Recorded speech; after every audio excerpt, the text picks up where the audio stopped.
Chapter 1. A Map of Shadows. The amber glow of late afternoon sun filtered through the stained windows of the Royal Geographic Society, casting kaleidoscopic patterns across the polished oak floors. Hercule Poirot, impeccably dressed in a charcoal morning coat, stood at the bottom of the grand staircase, surveying the throng of scholarly gentlemen and ladies gathered for the Society's afternoon tea. At his elbow, Captain Hastings consulted his pocket watch with mild impatience. "Monsieur Poirot," Hastings murmured. "The announcement said Dr. Alphonse Remy would unveil his new chart at 4 o'clock precisely. Yet I see no sign of the étoile. Good doctor." Poirot inclined his head, moustaches quivering with curiosity. "Patience, mon ami. A cartographer's work is tethered to detail, not punctuality. He will appear when the map is complete." They threaded through clusters of professors, adventurers back from uncharted lands, and a smattering of society ladies whose parasols seemed as exotic as the tales exchanged in hushed tones. In a corner, the Society's president, Sir Reginald Ashcombe, ushered them toward an alcove. "Detective Poirot, Captain Hastings, thank heavens you've arrived. We have a most alarming situation." Sir Reginald's usually composed visage bore lines of concern. He led them down a side corridor to the map room, its walls lined with tall glass cases cradling ancient charts. In the centre, under a seance-like canopy of lamps, stood a single drafting table littered with parchment, quills, and inkpots. Yet no cartographer. Poirot surveyed the scene. Atop the table lay an enormous vellum chart of an uncharted Pacific atoll, its inlets and elevations rendered with exquisite precision. But the chair was empty, and upon the chart's centre lay a folded scrap of paper. Hastings bent to pick it up, revealing a brief note inked in a hurried hand. They watch in silence. "The true map is hidden in your dreams. Sleep reveals all. A confrère." Sir Reginald snatched the note. "Alarming, is it not? Remy was to reveal this chart, a breakthrough in charting the Whispering Isles. Yet he never came." He gestured toward the door. "Within his private chambers, we found him locked in a trance-like slumber, unresponsive to every summons." Poirot's eyes brightened. "A sleeping cartographer. Intriguing predicament. Lead the way, Sir Reginald." They retraced their steps to a narrow antechamber where 2 footmen stood guard before a heavy mahogany door. One footman bowed. "Dr. Remy is within, sirs. We have sought to rouse him to no avail." Poirot placed a gloved hand upon the door's brass knob. "May I?" The door opened to reveal a small study illuminated by a single desk lamp. At its centre, Dr. Alphonse Remy sat slumped over a side table, ink-stained parchment half-crumpled beneath his head. His chest rose and fell in slow rhythm, yet his eyes remained closed, his chalky skin untouched by the chill of the room. Hastings stepped forward, gently brushing Remy's lapel with a finger. "Not a sign of consciousness," Hastings murmured. Poirot knelt beside the map, brushing aside the scrap of paper. Underneath lay Remy's meticulously drawn chart, its cartouches adorned with curious symbols resembling watchful eyes. "Observe," Poirot said, tracing one symbol with his fingertip. "These markings are not mere decoration. They recur across the map, clustered where reefs and shoals appear." Hastings peered over Poirot's shoulder. "He's mapped hazards no one knew existed. Remarkable work." Sir Reginald cleared his throat. "The Society expects the chart. Tonight, Monsieur Poirot. They will demand explanations." Poirot stood straightening his coat. "First, we must awaken Dr. Remy and ascertain the cause of his catatonic state. It may be connected to this threatening note."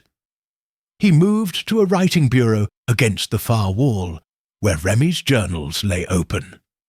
Flipping through, Poirot read aloud. "They whisper in ink beneath my eyes. I chart their realm, but at what cost does knowledge come?" He paused. His own words imply a mental strain, perhaps an obsession born of his research. Hastings frowned. Overwork, perhaps. Cartography can be taxing. Poirot folded the journal shut. "True, Captain, but his slumber is unnatural, deep as, though drugged, yet he breathes freely. We must consider that someone sought to silence him before his revelation." Sir Reginald nodded. "I have already sent for Dr. Montague, the Society's physician." Within minutes, Dr. Montague arrived, a portly man with spectacles perched on the tip of his nose. After examining Remy's pulse and pupils, he declared, "No sign of poisoning I can detect, yet he is impervious to pain or distraction. He must be under hypnosis or potent sedative." Poirot raised an eyebrow. "Hypnosis, achieved by suggestion or by substance. Did you examine the inkwell?" Montague turned to the desk. "I have not." He stooped to inspect the dark glass bottle.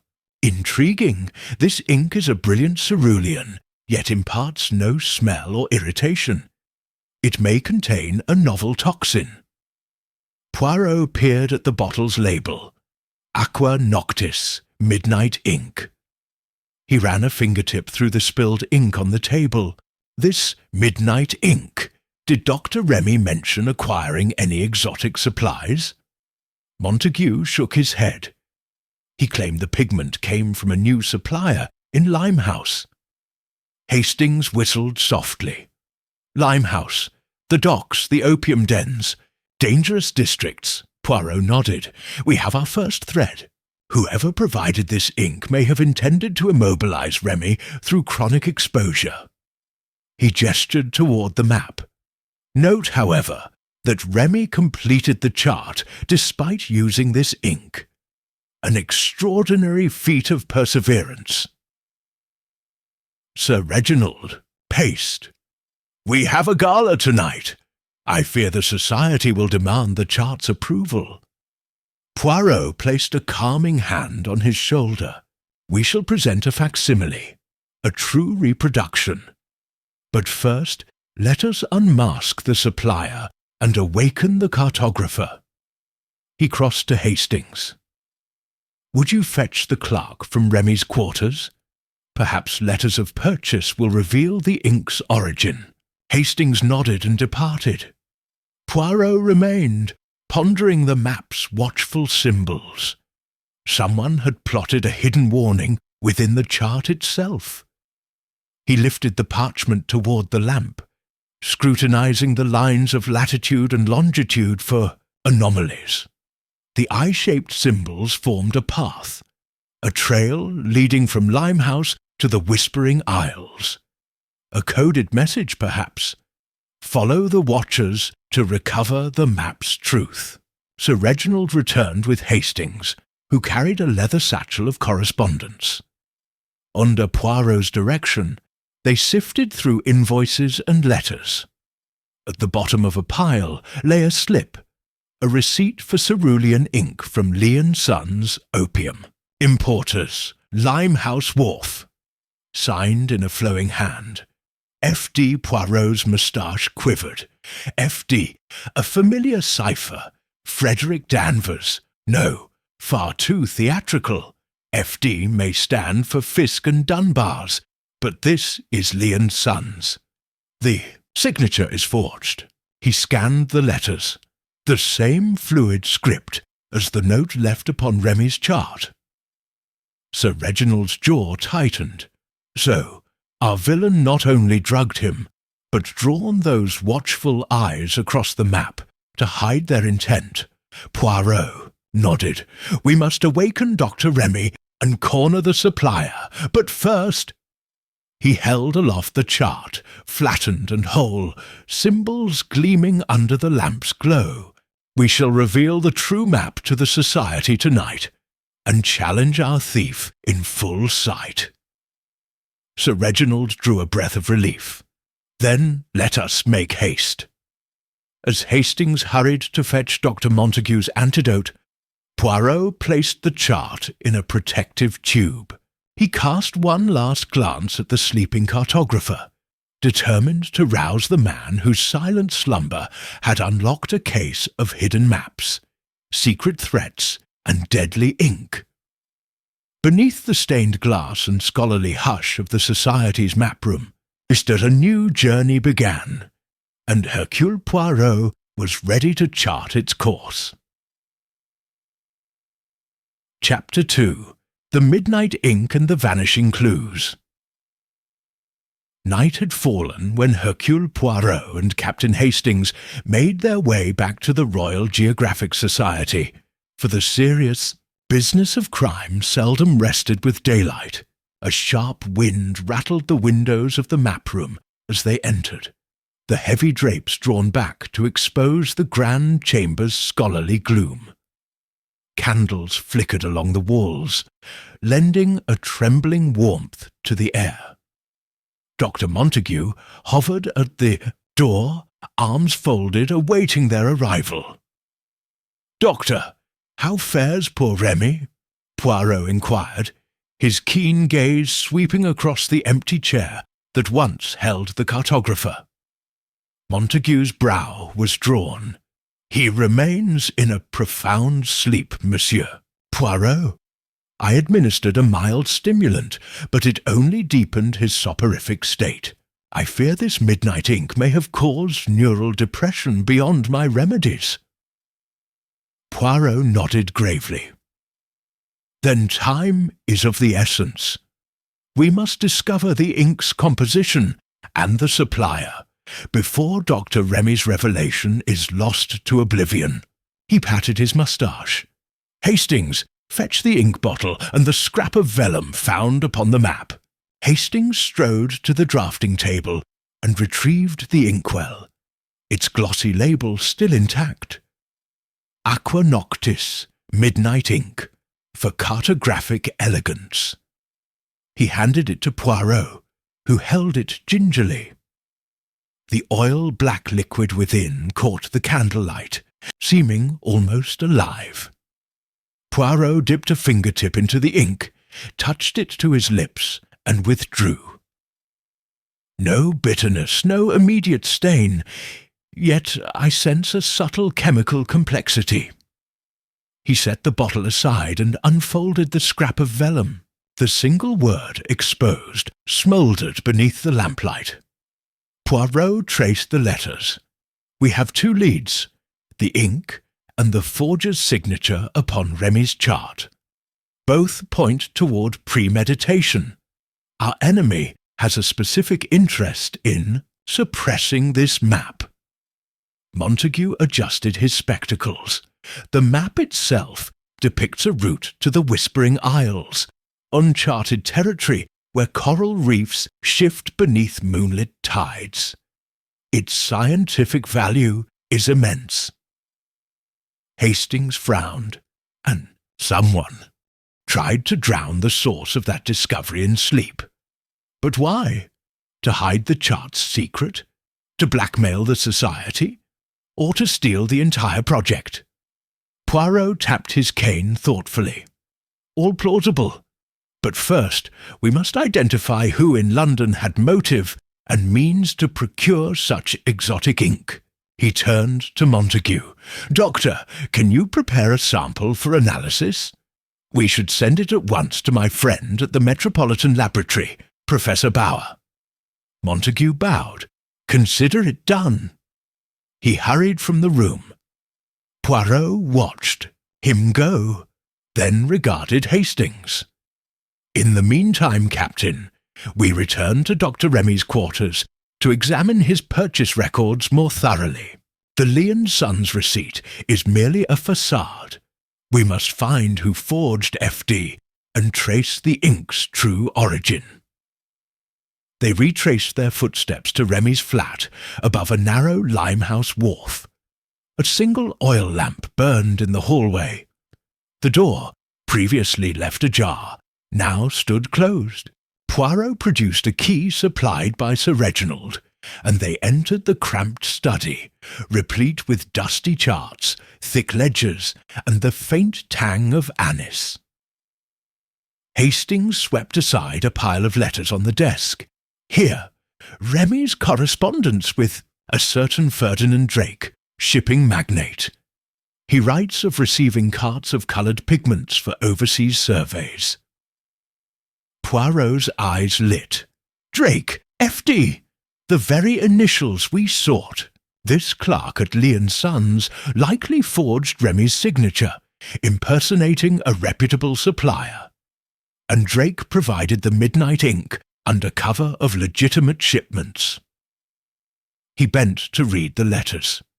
We anticipate the new midnight ink will arrive Wednesday. Its unique properties require fine instruments, but be cautious. Its hue may unsettle the unprepared mind. Unsettle the mind. Poirot straightened. Our cartographer unwittingly penned his own undoing. Hastings frowned. Unsettle the mind. A curious warning. He rifled through the ledger. 5 cases, midnight ink, dated the day before Remy's collapse, but no mention of payment. He looked up. So Drake shipped on credit, then vanished, or was never paid. Remy may have returned the invoice, yet no record of settlement exists. Poirot nodded. We have our suspect, Ferdinand Drake. He stands to profit from suppressing Remy's discovery, perhaps to claim the Whispering Isles chart as his own. Let us pay him a visit at his shipping offices on Limehouse Wharf. At the docks, a bitter fog slithered between ships' hulls and pilings. Cargo cranes loomed like silent sentinels. Hastings consulted a slip of paper. The address is 12 Quidler Street, Warehouse District. They navigated through wet cobbles to a brick building scarred by coal dust. A single sign, Drake & Co. Shipping and Sundries, hung crooked above the door. Poirot rapped firmly. A gaunt clerk admitted them, his eyes darting between the 2 detectives. Gentlemen, Mr. Drake is at sea on the Aurora. I manage affairs, here in his absence. His voice was oily as the shipping barrels stacked behind him. Poirot held up the letter from Remy. This correspondence suggests your employer supplied a new ink to Dr. Remy, an ink that now suppresses his mind. Explain. The clerk paled and swallowed. Yes, Mr. Drake sent the ink. He sought a share in Remy's fame. The Whispering Isles chart could secure a royal grant, and with it his fortune. He glanced at Hastings, but I was appalled by the side effects. I tore up the invoice and intended to warn Dr. Remy, but the doctor, he was already gone. Poirot gave him a steely look. You destroyed the trail, but your hands remain ink-stained. He produced a small blotter. Place your fingertips here. The clerk's prints appeared. These match smudges upon Remy's desk, evidence you tampered with his records. Hastings gripped the clerk's arm. You'll come with us to the society. The clerk hung his head. Yes, take me, but I beg, don't let Drake reap Remy's glory. Back at the Geographic Society, under Poirot's exacting questioning, the clerk confessed in full. Drake knew Remy planned to announce the chart this evening. He arranged for midnight ink shipments at no charge, then forged Remy's orders to cover his tracks. He hoped Remy would be too incapacitated to reveal the chart, leaving Drake free to present it later as his own. Sir Reginald's face turned ashen. He would steal our very discovery. Poirot nodded. Indeed, yet Remy's chart remains safe. He motioned to the drafting table. Beneath the flickering lamps, the unvexed map glimmered upon its mahogany stand. Tonight, we unveil it, proof that scientific truth resists theft. He turned to Hastings. Prepare the facsimile. We shall make this disclosure promptly. Chell agreed. The clerk was taken into custody, pending Drake's return for extradition.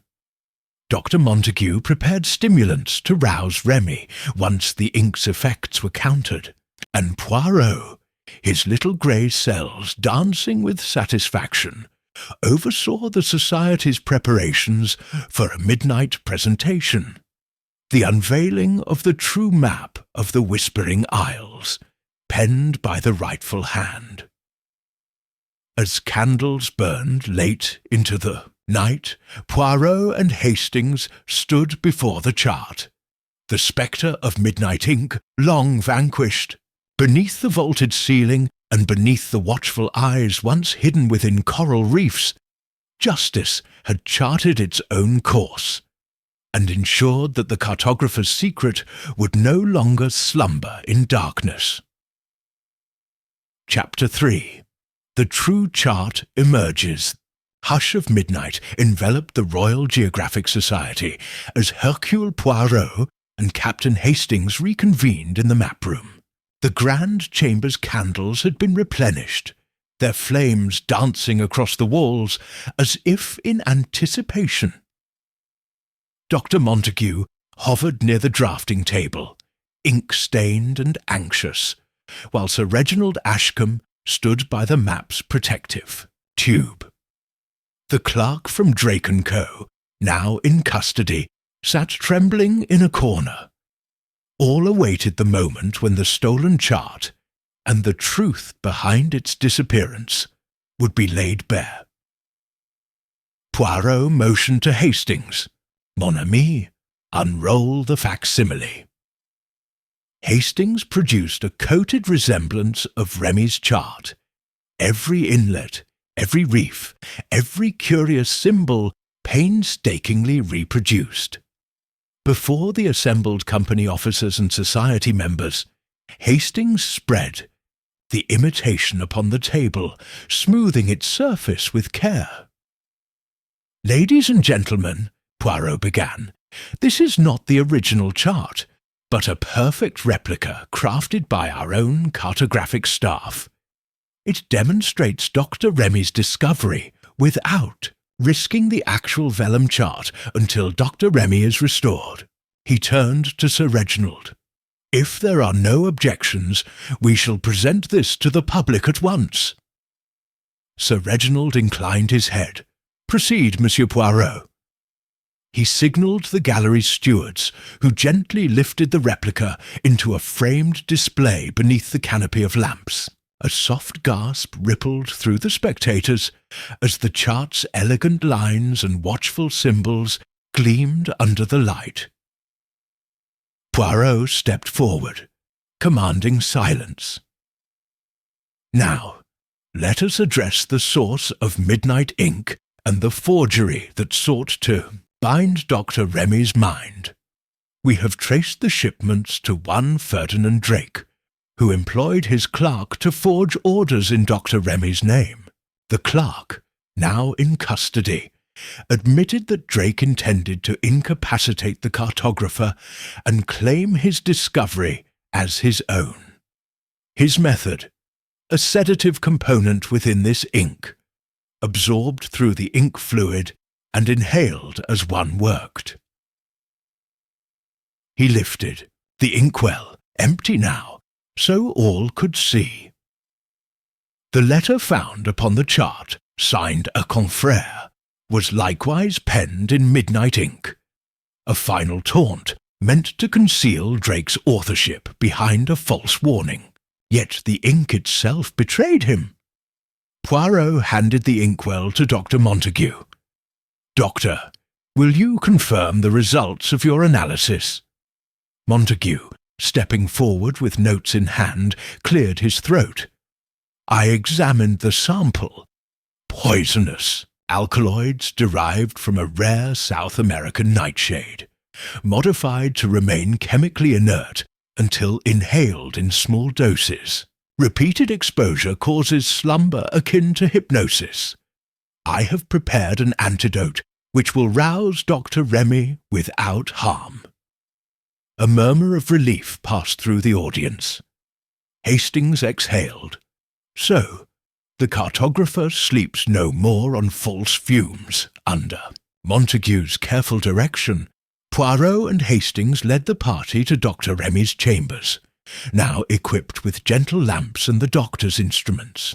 The cartographer sat in a high-backed chair, rings of midnight ink still staining the palm of his hand. At Montague's signal, Hastings steadied Remy's arm, while Montague administered the stimulants. Poirot watched the lines of Remy's face, once drawn in endless concentration, soften as Montague's elixir took effect.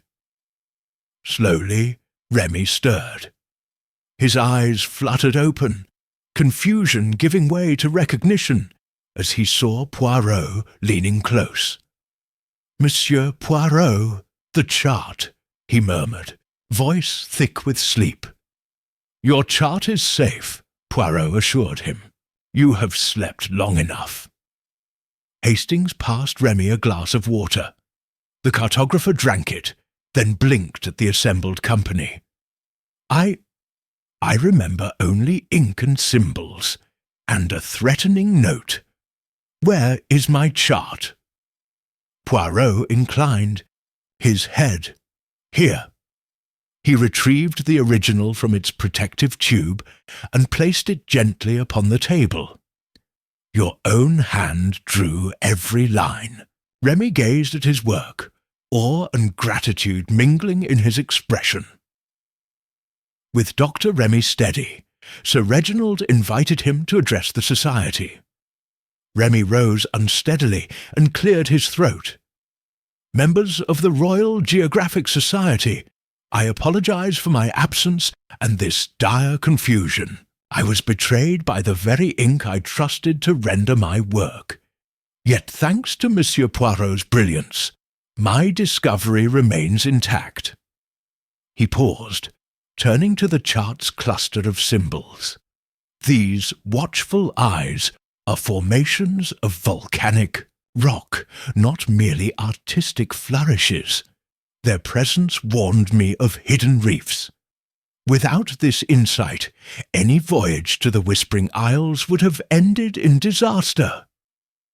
A ripple of astonishment passed through the room. Hastings leaned to Poirot. "Remarkable! Symbols born of peril, now saved from theft." Poirot smiled with quiet pride. Remy's art saved his discovery. He nodded to Sir Reginald. "The Society owes him its gratitude." With Remy recovered, Poirot turned to the clerk once more. "You will accompany us to Drake's offices to secure any remaining records and resolve the matter." He addressed Sir Reginald. "It remains to apprehend Mr. Drake, who must face consequences for endangering Dr. Remy and attempting to steal the chart." Sir Reginald signalled his steward. "Notify Scotland Yard. I will detain the clerk until Inspector MacLeod arrives." As the clerk was led away in custody, Poirot gathered the assembled members. "Let this serve as a lesson. The thirst for discovery must never become a thirst for power. Knowledge is not a commodity to be stolen, but a gift to be shared. Dr. Remy has restored the map. Now let us ensure that its voyage proceeds under honest auspices. That evening, under the Society's grand dome, the unveiling ceremony took place. Candles and oil lamps cast their warm glow upon the assembled guests as Sir Reginald presented the chart at centre stage. Poirot and Hastings watched from the front row, Remy beside them, his eyes bright with pride. Sir Reginald spoke. "Today we honour Dr. Remy's achievement and reaffirm our commitment to the principles of exploration and integrity. The chart of the Whispering Isles will be copied for every trustee, and a funded expedition will depart next season under Dr. Remy's guidance." A thunder of applause followed. Poirot allowed himself a small bow, then caught Hastings's eye. "Another journey fulfilled, Captain. Another map charted from deception to truth." Hastings grinned. To chart new horizons, and to know that justice lights the way. As the Society's members lingered in animated conversation, Poirot and Hastings slipped away, their hearts content. In the hushed glow of the map room, the true chart stood revealed, no longer a secret of shadows, but a beacon of discovery, guarded by the steadfast brilliance of Hercule Poirot's little grey cells. Chapter 4. Shadows on the Expedition's Eve. The following afternoon, London's grey skies wept a steady drizzle as Hercule Poirot and Captain Hastings made their way from the Royal Geographic Society to Limehouse Wharf, determined to confront the elusive Ferdinand Drake. Wellington boots splashed through puddles on the dockside as they approached the low brick warehouse of Drake & Co. A lantern's glow flickered under the corrugated eaves, casting long shadows across stacked crates marked cartographic supplies and exotic pigments. The night before, the Society's clerk had revealed Drake's betrayal. Now the man himself awaited justice, or flight. Poirot adjusted his bowler hat and produced his calling card. "Monsieur Drake, you are wanted for questioning regarding the midnight ink scandal and the attempted theft of Dr. Remy's chart. Will you consent to accompany us to the Society, or shall we fetch the constabulary?" From within the dim interior, a tall figure emerged. Drake in a dark overcoat, face drawn and gaunt, eyes flickering with defiance. He clutched a ledger in one hand, the other tucked in his pocket. "Monsieur Poirot," he began, voice low, "I admit my involvement, but you misunderstand my motives. It was never to steal the chart, only to protect my own expedition." Hastings raised an eyebrow. "Protect your expedition by sedating its originator."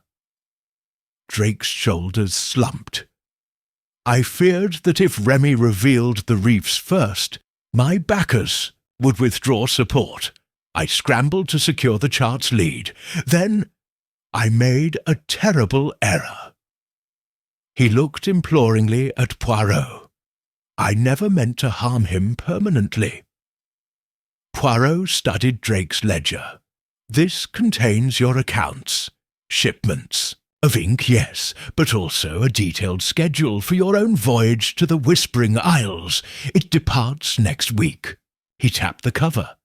"What you hoped to recoup by incapacitating Dr. Remy was time at sea. Yet you underestimated the potency of that ink." Drake ran a hand through his hair. "I thought a mild soporific, enough to delay him, would suffice. But the formula was more potent than I knew." Poirot closed his eyes briefly. "Your actions risked Dr. Remy's life and threatened the Society's integrity. Nevertheless, your knowledge of the Isles may prove useful, if you are prepared to assist rather than undermine." He opened one eyelid. "Will you accompany us back to the society to face the charges, or do you flee?" Drake's hands trembled. After a long moment, he nodded. "I will go with you, but promise only a fair hearing." He gestured to a side door. "Inside is my office. Take what you will as evidence." They entered the warehouse's inner sanctum, cluttered with nautical charts, sextants and dusty tomes. A heavy desk bore open correspondence with financiers and government officials. Hastings examined a letter from the Colonial Office praising Drake's visionary mapping strategy, while Poirot perused notes on coral formations and tidal charts. Between ink blots, he noticed a second, smaller map, Remy's chart, partially traced in Drake's hand. "So you did copy it," Poirot observed. Drake bit his lip. "I hoped to chart it for my own reference. I plan to credit Remy in public once my expedition succeeded." His voice cracked. "My pride got the better of my honour." Poirot picked up the ledger and turned to a clean page. There, hidden in margin scrawls, stood 4 names, Drake's backers. Each promised exclusive rights to mineral concessions on the Isles.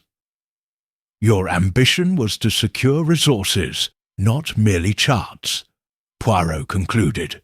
"Now you will answer for your crimes."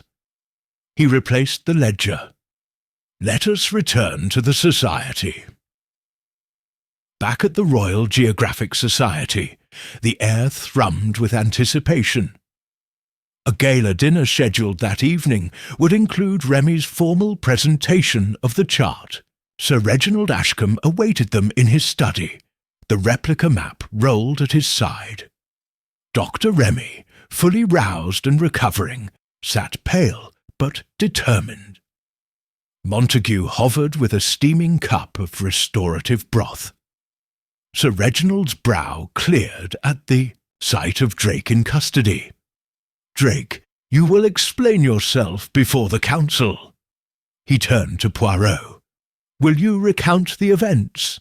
Poirot stepped forward, addressing the Society's assembled trustees.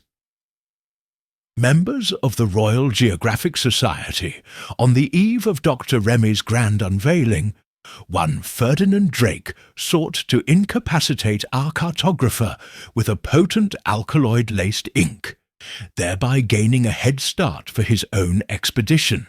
Thanks to the vigilance of our clerk and the medical expertise of Dr. Montague, Dr. Remy has recovered. We now possess both the true chart and the evidence of Drake's conspiracy. He gestured toward the replica. "At tonight's gathering, we shall present the original untainted chart and reaffirm our commitment to scholarly integrity." A ripple of approval followed. Dr. Remy stood and bowed. "I thank you all for your concern and for preserving the sanctity of my work." His voice trembled but carried. "Now, let us proceed with the presentation." That evening, the grand hall of the Society gleamed with crystal chandeliers and polished silver tureens. Ladies in velvet cloaks and gentlemen in evening dress gathered around long tables set for dinner. At the dais, a raised platform bore Dr. Remy's original chart, its watchful symbols and hidden reefs prominent beneath the glow of gaslights. Poirot and Hastings sat in the front row, flanked by Sir Reginald and Dr. Montague. Dr. Remy began his address, voice steady and proud. He traced the chart's contours, emphasizing how the patterns of volcanic outcroppings formed natural breakwaters, and how the island's shifting channels could only be navigated by one with intimate knowledge. The audience listened in rapt attention, occasionally murmuring their admiration for the clarity of his vision. When he concluded, Hastings rose with a crystal glass. A toast to Dr. Alphonse Remy, whose dedication and precision have unveiled a chart that will guide explorers for generations. Chairs scraped as the society stood, glasses clinked, and applause thundered beneath the vaulted ceiling. Poirot took a sip of wine, turning to Hastings. "Justice has prevailed once more, Captain. The map remains in honourable hands." Hastings nodded, raising his glass. "And our cartographer's dreams shall no longer be bound by poisoned ink." Drake, escorted by MacLeod to a seat by the dais, bowed his head in remorse. Poirot noted how the man accepted his fate with dignity rather than defiance. Perhaps the first true act of contrition in an otherwise sordid affair. After dinner, as the candles burned low and the guests dispersed, Poirot and Hastings helped Dr. Remy stow his chart in a protective cylinder. Montague administered one final tonic to ensure the cartographer's full recovery. Sir Reginald shook hands with each in turn. "Detective Poirot, you have preserved not only a map but the dignity of our society." He pressed Poirot's hand. "We owe you a profound debt." Poirot bowed, moustache quivering with modest pride. "It is the privilege of my little grey cells to serve the cause of truth." As they left the Society's hallowed halls, the winter wind bit afresh. Hastings wrapped his coat more closely. "That's another voyage secure, Poirot. Shall we return to Baker Street for a well-earned nightcap?" Poirot adjusted his scarf. "Oui, Captain, for even cartographers need their rest, and detectives their repose." He cast a final glance at the Society's windows, aglow against the dark. "Let us depart, for tomorrow the world awaits new mysteries, and new charts yet to be drawn." Chapter 5. A Storm of Secrets. The dawn after Dr. Remy's triumphant unveiling broke with a brittle chill, as if winter itself lingered in protest of spring's advance. London's streets were quiet beneath a pale sky, and the Royal Geographic Society's grand façade loomed in grey silhouette. Hercule Poirot arrived by hansom shortly before 8, his gait unhurried, moustaches immaculately waxed despite the damp. Captain Hastings followed on foot, his breath misting in the air and a leather satchel slung over his shoulder. Inside, Dr. Remy's original chart, newly encased in an iron cylinder. Inside the entrance hall, Sir Reginald Ashcombe paced, beneath a colossal globe. On spotting Poirot, he exhaled sharply. "Monsieur Poirot, I'm relieved you've come thus early. We have received a most disturbing dispatch from Dr. Remy, and it pertains to your investigation." Poirot inclined his head, eyes bright. "Pray tell, Sir Reginald." "Dr. Remy commands our immediate presence at the docks. He reports that a crate of his surveying instruments, precision sextants, compasses, and logbooks, has vanished from the Aurora's hold." Sir Reginald grimaced. "Without them, the expedition cannot proceed." Hastings raised an eyebrow. "Stolen instruments? That hardly seems subtle." "Indeed," Sir Reginald agreed. "Yet Dr. Remy is certain the theft was no accident. He suspects sabotage by one who fears the chart's revelation. He awaits your counsel and the return of his equipment." Poirot tapped his cane thoughtfully. "Then we must haste to the wharf and uncover the thief. The removal of instruments suggests a desire not merely to delay, but to derail the entire enterprise." The fog-hazed dockside greeted them with its usual clamour. Dockhands yelling, cranes groaning, and the mingled scent of coal and brine. The Aurora, painted deep green with gilded nameplate, lay moored alongside a rickety pier. Lieutenant Cartwright of the Naval Reserve guided Poirot and Hastings beneath the raised gangway. "Detectives," Cartwright said, tipping his peaked cap. "Dr. Remy is aboard in his quarters at the stern. The hold's lock was picked and cameras reveal only a cloaked figure." He gestured toward a group of stevedores. "We detained one man, claims unfamiliarity with navigation gear, but he refuses to speak." Poirot's eyes narrowed. "Let us speak with Dr. Remy first, then examine the hold." He and Hastings ascended the gangway.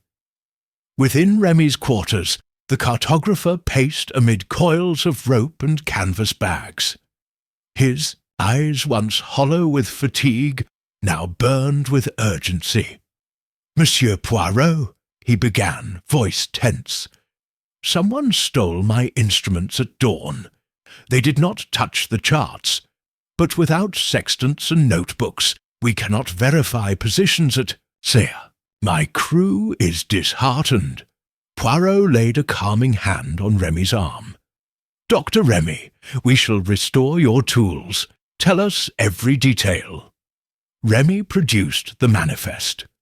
"Last night I stowed my equipment in crate 47, lock sealed. This morning, the lock was forced. See here." He pointed to the hold's log. "The crate was opened between 2 and 4 a.m., when most watchmen slumbered. The thief removed only the surveying instruments, leaving mundane items untouched. That is purposeful work." Hastings examined the manifest. A careful selection. Someone knew exactly what to take. Poirot nodded. "Let us proceed to the hold. We will search for clues." He escorted Remy and Hastings to the hold's hatch. Descending narrow ladders, they reached the cavernous hold, lit by lanterns swinging from cleats. Crates and barrels rose like silent guardians. Poirot scanned the area until he spotted crate 47, its wood splintered, lock broken. He knelt, examining the scattered packing straw.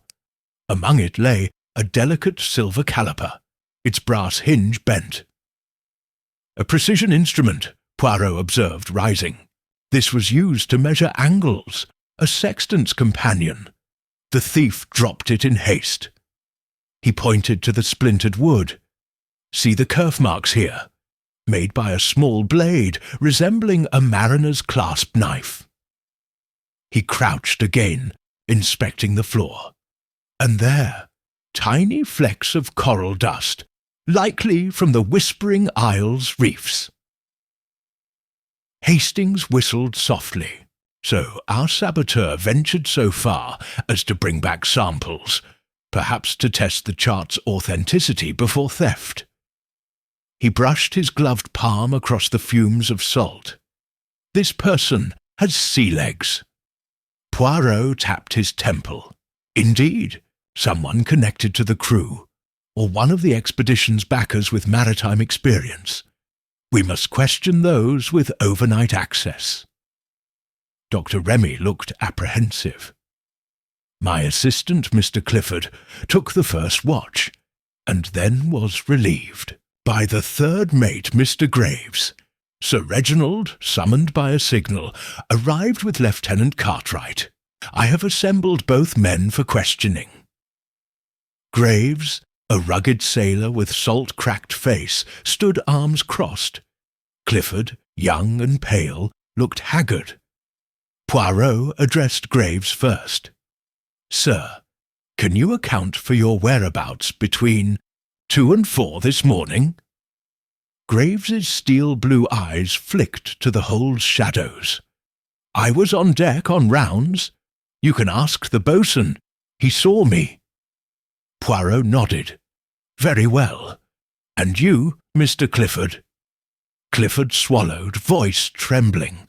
I was in the chart room, indexing Professor Bauer's notes. I heard the hold hatch creak, but dared not leave my station. Hastings crossed his arms. Did you see anyone? Clifford hesitated. No, just shadows. Then the lamps flickered, and I returned to my desk. Poirot's gaze sharpened. The lamps flickered. Perhaps the thief sabotaged them to obscure vision. He rose and turned to Remy. Doctor, who else held keys to the hold? Remy's brow furrowed. Only the officers and Mr. Drake's clerk on the dockside. He spoke of the stolen charts. Poirot recalled the clerk's testimony and the ledger at Drake's office. We must question the dockside clerk once more. He led the way back up the ladder. On deck, the clerk, nervous though unharmed, waited under Cartwright's guard. Poirot addressed him quietly. Sir, were you aboard last night after hours? The clerk shook his head. I delivered a message from Mr. Graves to Mr. Drake at midnight, then returned to the offices. I never boarded again. Poirot produced the coral-dusted caliper. This was dropped in the hold. Does it belong to Mr. Graves? The clerk hesitated. I saw him with those once. He borrowed it to compare samples for his own survey. Graves bristled. That's a lie. I handled those in the day, not the night. He stepped forward, face reddening. Why blame me? Poirot studied Graves. Your caliper's hinge is bent, likely in rough handling when removing instruments. Combine that with coral dust on your boots. He indicated subtle flecks upon Graves's shoe tops, and you become a suspect. Graves's jaw tightened, but he squared his shoulders.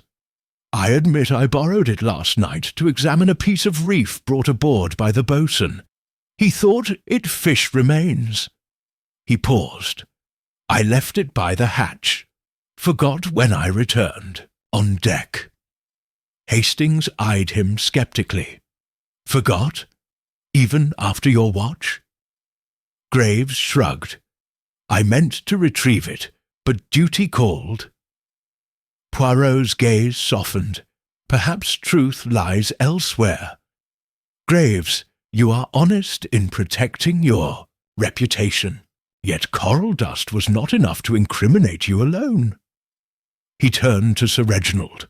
Our saboteur remains at large, someone with keys, nautical skill, and access to midnight ink.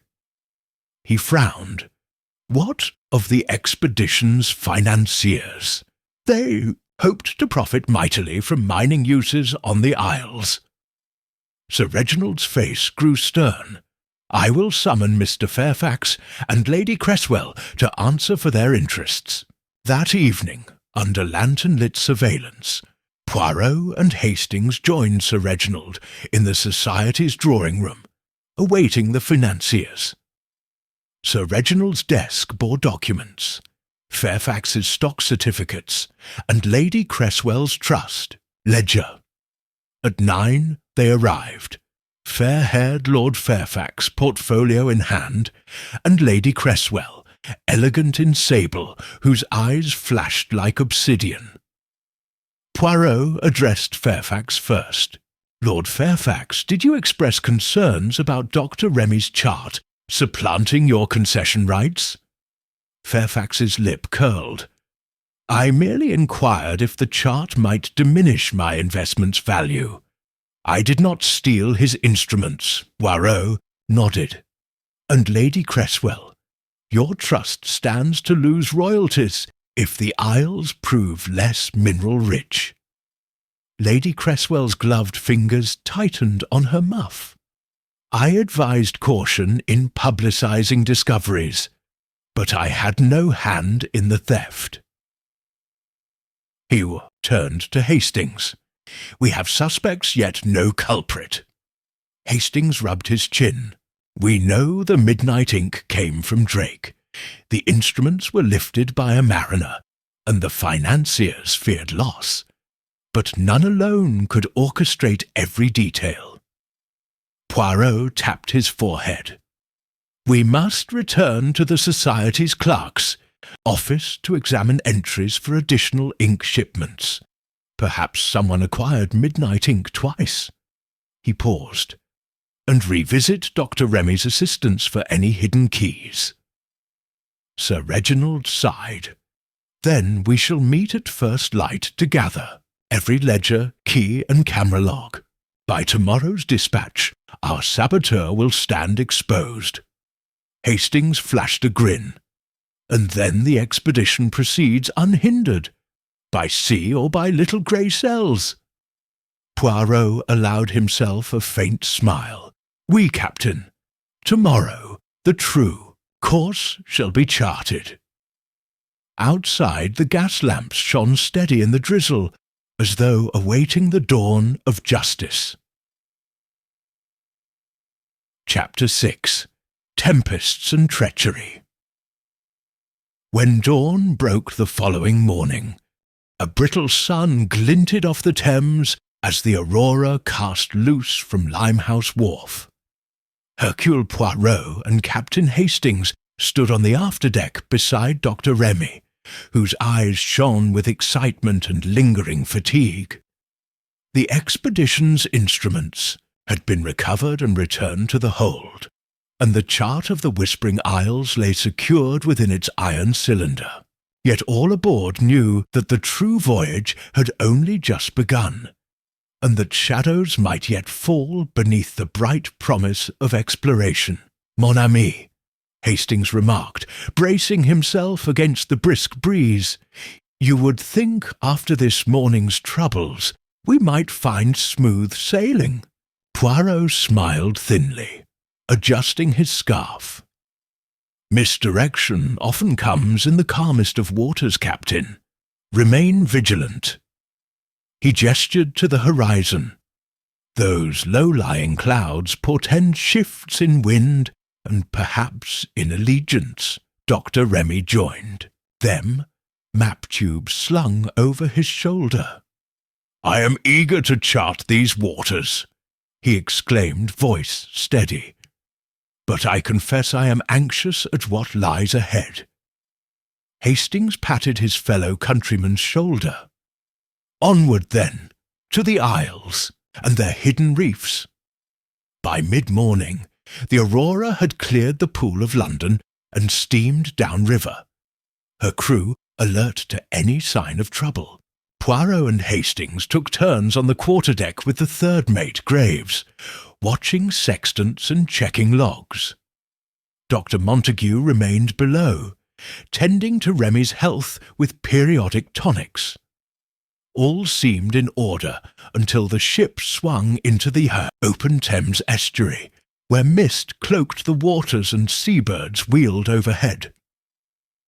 Late that afternoon, Hastings was called to inspect the logbook in the chart room. He slid open the door to find Graves hunched over the desk, blueprints and compass near at hand, and Remy's original chart missing from its tube. Hastings's heart raced. "Monsieur Poirot, where is the map?" Poirot appeared at the threshold, cane tapping. His gaze swept the charts pinned to the walls. "It is not here, and yet no one reported the tube disturbed." He noted a smudge of coral-coloured dust on the desk's edge. "Our thief again left a trace." Graves straightened, his face pale. I locked the chart in the cabinet this morning." He pointed to the padlock, its key still in his pocket. "I swear I saw it there before lunch." Poirot tapped the lock. "No sign of forced entry. The thief must have used your key, or a duplicate." He turned to Hastings. "Fetch me the steward. We shall question the crew and inspect every keyholder's baggage." Graves swore softly as Hastings departed. Poirot's keen gaze lingered on the dust-fleck's hue. "Coral from the Isles," he murmured. "A deliberate taunt. Our cartographer's fate follows in another's hands." Under the dim lanterns of the lower decks, Poirot and Hastings assembled every officer and steward in the mess. Graves, the boatswain, the cook, 2 stewards, and the clerk all stood uneasy. Poirot laid the piece of coral dust upon a saucer. "This fragment matches the samples Dr. Remy collected on shore. But how did it travel to the Aurora's hold?" Hastings looked at each face. "Consider who handled the cylinder. Who carried it between chart room and hold?" The clerk swallowed. "I transported the chart after breakfast." The cook shook his head. "I prepared the crate's packing this morning." The boatswain rapped his arm. "I stowed it in hold 4. Graves spoke at last. "I carried it up to the chart room at dawn." Poirot paced slowly. Each man touched the tube once. Only one revisited the hold after lunch. He fixed his gaze on the steward Caldwell. "To clean the decks." Caldwell's eyes widened. Hastings nodded. "Show me your apron." Caldwell hesitated, then rolled up his sleeves. Just above his wrist was a faint scar, freshly scabbed. Underneath, specks of coral dust marred his cuff. He stammered, I fell against a crate, that's all." Poirot smiled sadly. "No, monsieur. The scar comes from handling sharp keys, not falling crates. A duplicate key was turned in, that lock." He produced a small file. "And this impression matches the teeth of your key." Caldwell crumpled. "Yes, I took it. I was paid to deliver the chart ashore. A gentleman in a dark coat threatened me if I refused. I don't know his name." Hastings clenched his jaw. "But you have given us the key to expose him." That night, under moonlight and a wisp of fog, Poirot, Hastings, and Graves rowed ashore at a deserted quay below Deptford. Graves carried Caldwell's key, lanterns in hand. The prow grated over silty mud as they stepped onto the wharf. Stagnant water reflected pilings and empty warehouses. Across the river, the lights of Greenwich shimmered. Poirot led them to a covered mooring where a small cutter lay tied. "Our culprit expected to transfer the chart here," he whispered. He held the key to the lock on the crate of surveying instruments. Hastings knelt and inserted it. The padlock clicked. Within lay Remy's chart, enclosed in its tube, and the missing sextants, their lenses gleaming. Graves exhaled. "So that is where he stashed them." A rustle sounded above. A man's silhouette on the warehouse catwalk. Hastings lifted his lantern. The figure retreated. "After him!" Graves thundered. They dashed beneath the catwalk's beams, lantern beams dancing. Poirot halted. "No need to chase blindly." He tapped the lock on a warehouse door. Graves raised his lantern, revealing the chart tube tucked into a cleat. Hastings retrieved it. "We have what we came for." Poirot beckoned to Graves. "Now, watch the water." Between the pilings, a small craft slipped from the dock, a slender skiff propelled by a lone oarsman. Hastings sprang forward. "Stop! Him!" He waded into the shallows, reaching for the tail of the boat, but the oarsman ducked below the gunwales, oars flashing in the moonlight as the skiff drifted into the Thames. Poirot studied the ripples. He knows the tidal patterns well. Must be a pilot or sailor of experience. He turned to Graves. Row back to the Aurora with haste. We will alert the watch and return by steamer at dawn. By first light, the Thames was a ribbon of silver, here under the waking sky. Poirot, Hastings, and Graves reboarded the Aurora, instruments and chart restored, and determined to unmask the saboteur within. As they climbed the ladder to the quarterdeck, Hastings whispered, "Is it over, Poirot?" Poirot shook his head. "Not until we reveal the hand that sent the cutter away. That requires questioning at sunrise, when our culprit's guilt grows heavy." He pointed to Caldwell's confession, the recovered instruments, and the coral dust. "We have the keys. Now we need the motive and the face."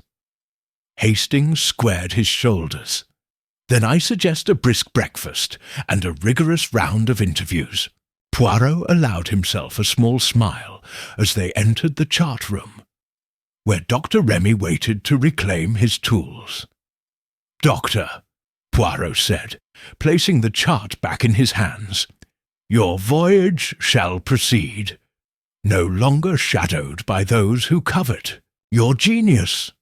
Remy bowed in relief. "Monsieur Poirot, Captain Hastings, you have my deepest gratitude." He clutched the chart to his chest. "Let us sail for the Isles, together." And so, with instruments recovered and the conspirators' craft revealed, the Aurora prepared to raise anchor once more. As sails caught the breeze, Poirot stood at the rail, watching the shore recede. In the distance, the city's silhouette faded beneath the dawn. But the memory of coral dust, of midnight theft, would guide his little grey cells until the traitor's identity lay exposed upon the changing tides. Chapter 7. The Gathering. Storm Hercule Poirot awoke before dawn, as was his custom, in the modest cabin he shared with Captain Hastings aboard the Aurora. Outside, lantern lights shimmered on slate-grey waves, the hush of the river broken only by the creak of rigging and the murmur of the wind. After the previous night's drama at Deptford, the chart and instruments lay secure once more in Dr. Remy's cabin, safeguarded beneath lockers that clanged shut at every roll of the ship. Yet in Poirot's mind, calm was illusory. He sensed that the conspiracy ran deeper than a single theft, its currents swirling towards some hidden rendezvous. Mitos donned his overcoat and descended the companionway, finding Hastings at the rail, peering thoughtfully into the dawn. Hastings turned, donning a warm expression. "Back again to brooding, Poirot." Poirot smiled faintly. "Mon ami, the most dangerous storms are those that gather unseen. I wish to review our evidence before breakfast." He drew Hastings aside and led him to the chart room, where the replica map still hung in its frame, alongside a small table upon which the recovered sextants and compasses were arrayed like hungry birds. "Observe," Poirot said in a low voice, pointing to the instruments. "No scratches beyond those we noted last night. Our saboteur sought only to cripple the voyage, not to damage tools beyond repair." Hastings nodded. "And Caldwell's confession implicates a lone man paid to steal. But we saw that cutter slip away. Clearly another hand guided him." "Precisely." Poirot folded his hands. "We must consider those with both motive and means to direct such an operation. Let us summon the senior officers to a private council." He tapped the chart's frame. "We reveal what has occurred, then observe their reactions." They retrieved Sir Reginald from his cabin and invited Graves, the third mate, and the boatswain into the chart-room. Over strong tea and hot rolls hastily provided by the steward, Poirot laid out the timeline. The midnight ink, the theft of instruments, the recovery at Deptford, and the cutter's flight.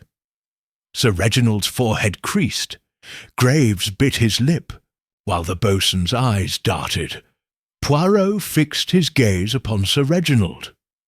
You entrusted this expedition with important backers, men of influence who expected profit. If any felt cheated by Dr. Remy's chart, diverting mineral rights or maritime privileges, they might employ agents to sabotage the voyage. Sir Reginald's jaw tightened. We have Lord Fairfax and Lady Cresswell.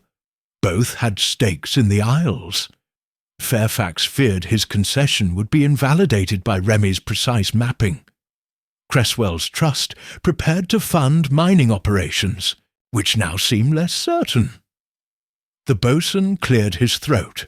I heard whispers among the riggers that a wealthy sponsor threatened cuts in their wages if the voyage faltered. Graves frowned. That must be post hoc, to excuse underperformance. Hastings leaned forward. But who among the officers might convey those orders?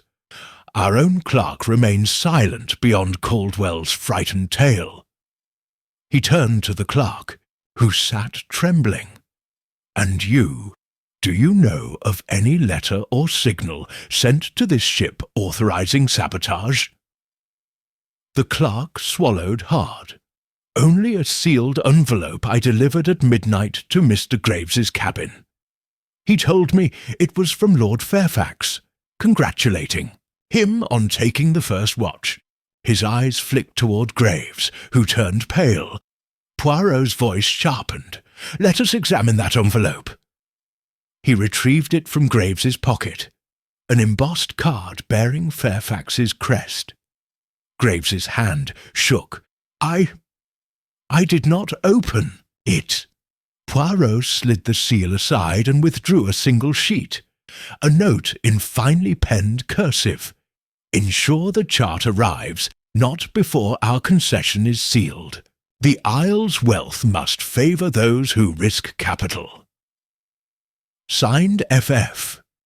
Sir Reginald gasped. Hastings placed a hand on Graves's shoulder. You delivered this, did you not? Graves's eyes brimmed. I thought it harmless flattery. I sealed the chart's tube at dawn, as instructed. But then I was told to remove the instruments. He collapsed into a chair. I did not know beyond that. Poirot turned to Sir Reginald. This letter proves collusion with Lord Fairfax, though the signature may be forged. Nevertheless, Fairfax benefits most. We must confront him before we depart at dawn for the Isles. Sir Reginald nodded. Summon the passengers. He travels in cabin 6. That afternoon, beneath a skittish sky, Lord Fairfax was brought to the deck under protest. Wearing his finest frock coat, he stood by the rail, face flushed. Poirot advanced, cane tapping. Lord Fairfax, you penned or ordered the note that manipulated this voyage. Will you deny instructing the removal of Dr. Remy's instruments? Fairfax's posture stiffened. No, I merely expressed concern that Dr. Remy's public map might jeopardize exclusive rights. I never desired harm. The note was advisory, not an order to sabotage. Poirot's eyes flickered. Yet your words, ensure the chart arrives not before our concession is sealed, clearly imply urgency, and the theft required coordination. He paused. You must explain why your clerk Caldwell was paid, why Graves received a midnight envelope, and why a cutter lay in wait at Deptford. Fairfax glanced at Sir Reginald. I did pay Caldwell to watch for any leaks, an entirely legal precaution. I asked Graves to delay the instruments by 24 hours, granting me time to negotiate with the Geological Board. The cutter was arranged to transfer data discreetly, not to steal. They returned the chart intact. Hastings bristled. But they removed the instruments. That is not mere delay. Fairfax's face hardened. That was a miscommunication.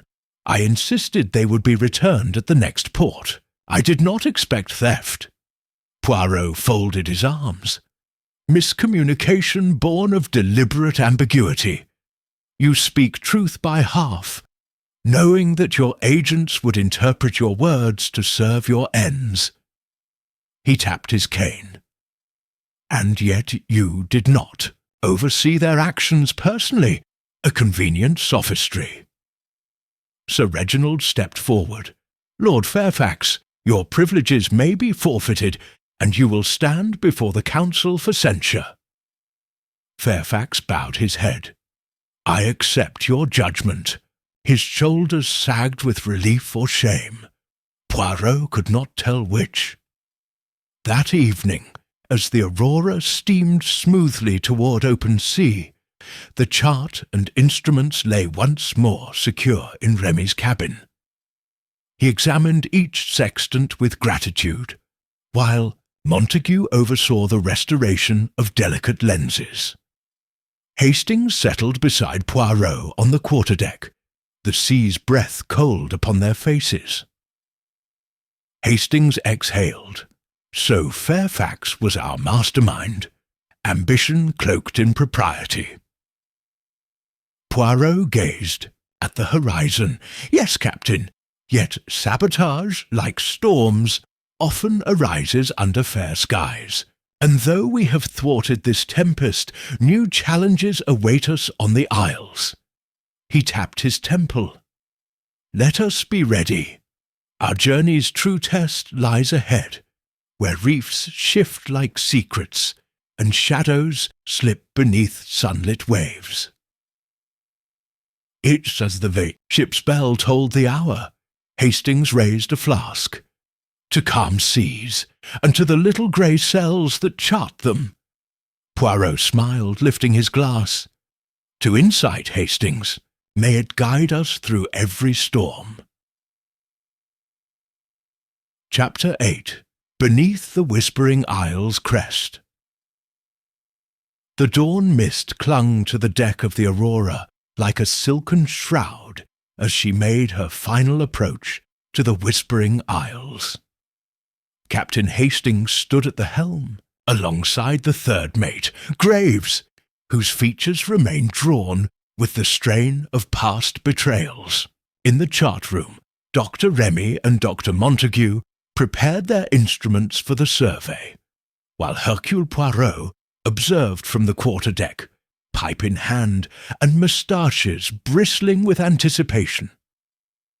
Mon ami, Hastings murmured, glancing at Poirot, we have weathered sabotage, theft, and corporate intrigue. Now comes the true test, navigating those reefs under the watchful eyes you once sketched into Dr. Remy's chart. Poirot nodded gravely. Indeed, Captain, the real danger lies not merely in human treachery, but in nature's shifting deceptions. He waved a slender finger toward a jagged line on the horizon. There lie the Isles, their shapes half concealed by low cloud and rolling surf. The Aurora slowed to a crawl as she entered the narrow channel leading among the outer islands. Remy, eyeing his sextant, directed Graves in a hushed tone. Steady now. 20 degrees west by compass, then adjust for drift. The outer reef lies, shallower than charted. Keep us in 7 fathoms until we clear the headland. His voice held both scientific thrill and genuine nervousness, for despite his prior experience, the Isle's reputation for treacherous shoals remained legendary as they passed beneath towering basalt cliffs. The sea hissed against volcanic rock, sending sheets of spray over the bow. Below deck, the boatswain ordered the crew to secure loose gear. And in the chart room, Montague checked Remy's instruments for drift. Hastings lingered in the doorway. "Doctor, does this align with your expectations?" Remy offered a tense smile. "More or less. The tides here are capricious, but the chart's fine details shall guide us safely." He lifted his eyes to Poirot. "Monsieur Poirot, I am grateful for your assistance.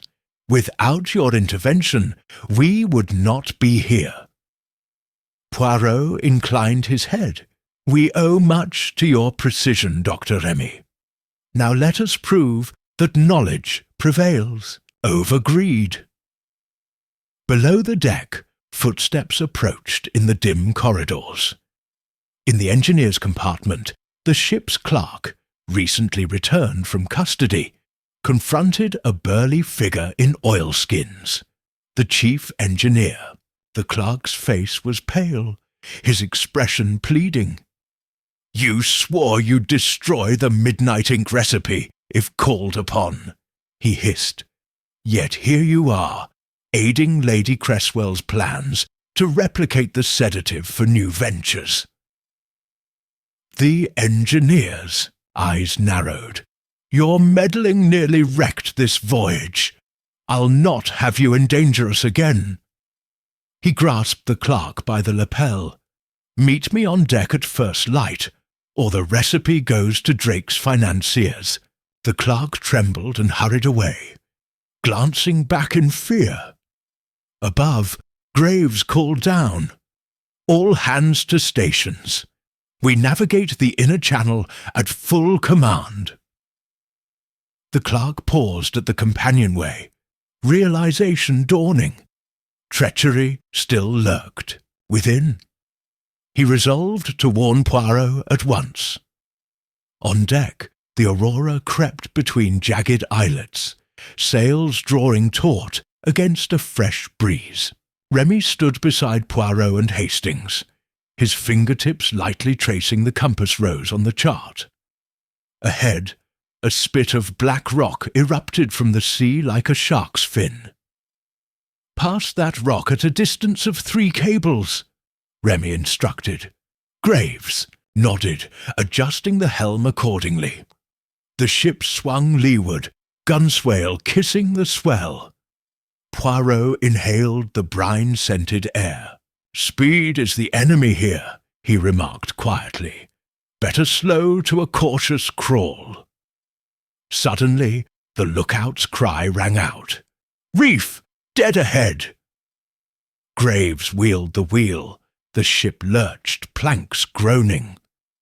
Hastings vaulted the rail, grabbing a rope to steady himself. The Aurora ground over coral heads, the keel scraping with ear-splitting protest. Water poured in through open scuppers as the craft shuddered to a halt.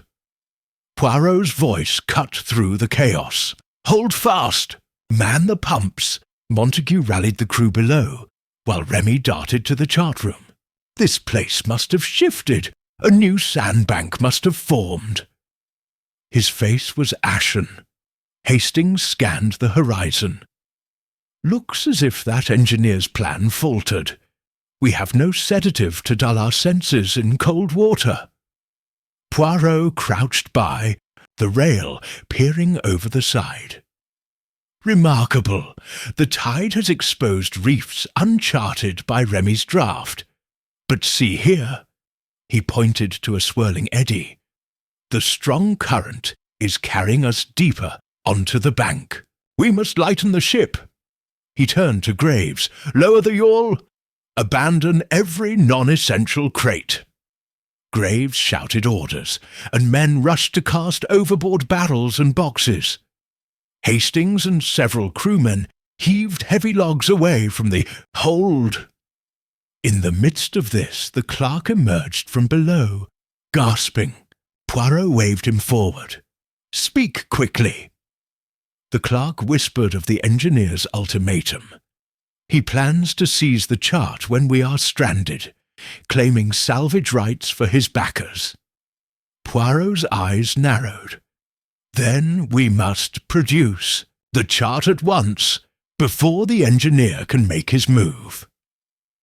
Remy returned with an awakened sense of urgency. Here, my sextant, use it to take bearings on our drift. He partnered with Hastings, who guided Remy in sighting a distant rock pinnacle.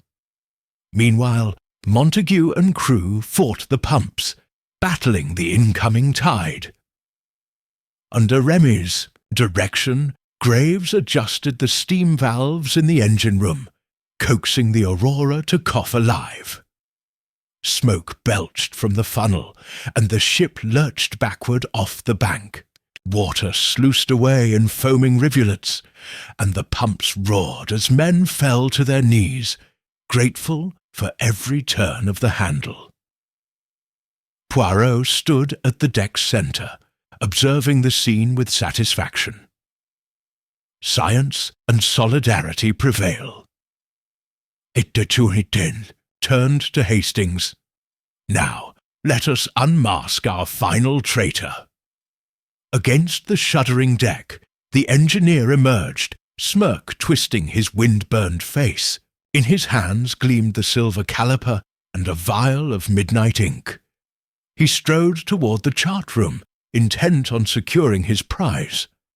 Poirot intercepted him at the hatch. "Monsieur," Poirot said softly, "you have endangered every life aboard this vessel, from the theft of instruments to this reckless stranding. Your schemes end now." He produced Caldwell's key, still bearing the engineer's fingerprints. Hastings advanced from the companionway. "Drop them, if you value your life." The engineer hesitated, defiance flickering, but the solemn faces of crew members pressing behind Poirot sapped his resolve. He cast down the tools. I did what I must for my backers, but I never meant to strand us." His shoulders slumped. Poirot retrieved the vial and caliper. Intent matters little when lives hang in the balance. Hastings cuffed the engineer while the crew roared their approval. Montague and Remy rejoined the group, both relieved.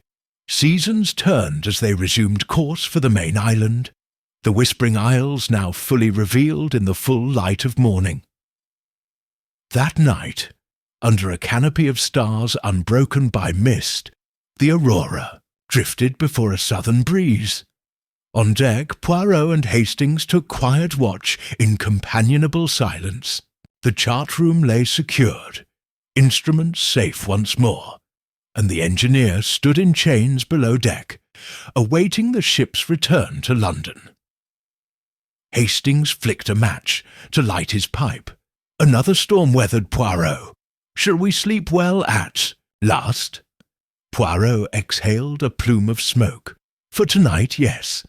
But tomorrow we chart anew the human heart's mysteries, greed, ambition, and redemption, as we finally set foot upon the Isles." As the ship's lanterns glimmered on the dark water, the two companions settled into their duties. Hastings to stoke the watch lanterns, Poirot to polish his little grey cells, ready for whatever final revelations the Whispering Isles might reveal at dawn. Chapter 9. The Isles reveal their secrets. At last the Aurora slipped into the sheltered harbour of the Whispering Isles. Dawn's rosy light broke over craggy pinnacles clothed in tangled vines, their roots spilling like braids into calm emerald waters. Hercule Poirot stood at the rail, cane in hand, while Captain Hastings surveyed the landing party assembling on deck. Dr. Alphonse Remy, Dr. Montague, Sir Reginald Ashcombe, and a half-dozen chosen crew. All bore expressions of anticipation tinged with lingering wariness, for 3 attempts at sabotage had tempered their excitement. Poirot addressed them in soft tones. "Mes amis, we set foot upon these shores not merely as explorers, but as guardians of truth. Be vigilant. The same ambition that sought to undermine the chart may stalk these very paths." He tapped his cane. "Remain close, and let us proceed, with unity." Hastings lent Remy his arm as they descended the gangplank to a pebbled beach. The deckhands hauled the yawl ashore, and instruments were transferred with careful hands. Graves and the boatswain marked each sextant and compass against Remy's manifest. Drake, standing at some distance under watch, wore a penitential air, his earlier arrogance replaced by humility. Poirot nodded at him. "Your conduct henceforth must reflect your contrition, Monsieur Drake." Drake inclined his head, lips tight. Before them lay a narrow path ascending through dense ferns. Remy consulted his chart, pointing to a ridge where unusual coral deposits emerged, a geologic curiosity signalling the isle's secret formation. "Follow me," he said, breathing deeply. "Here we shall test the accuracy of my survey." Montague carried the chart tube like a relic, guarding it with reverent care. As they climbed, the air filled with cries of seabirds and the hum of unseen insects. Hastings paused to admire a scarlet orchid perched like a beacon among the green. "These isles teem with life unlike any we have known," he observed. Poirot smiled at the captain's childlike wonder. Nature's diversity is its own reward, remains unspoiled, unlike human avarice. They reached the ridge by mid-morning. Remy deployed the surveying equipment. A theodolite balanced on its tripod, angle-measuring arms poised. Graves read numbers, while Remy recorded notes. Poirot circled the site, inspecting the exposed strata of ancient volcanic coral. He knelt to touch the rock's surface. "Remarkable," he murmured. "A perfect living coral reef stranded by uplift. It proves our cartographer's insight." Suddenly, a crack echoed overhead. Dr. Montague startled. Hastings aimed his gaze skyward. A massive branch, cracked loose, crashed down mere feet from them. With a sharp cry, Graves dived to push Remy aside. The branch's thunderous impact left a gouge in the earth, and a single glinting object among the splintered leaves. The silver caliper, its hinge unscathed. Hastings retrieved it, face pale. "The saboteur follows us even here." Poirot knelt, examining the caliper's surface. Coral dust still clung in its hinge. "Our engineer's tool once more," he declared. "He pursued us ashore, hoping to steal the chart in the field." Turning to Drake, he asked calmly, "Will you account for your whereabouts at the time of this attempted sabotage?" Drake stiffened. "I retired to rest in my cabin, exhausted by last night's events.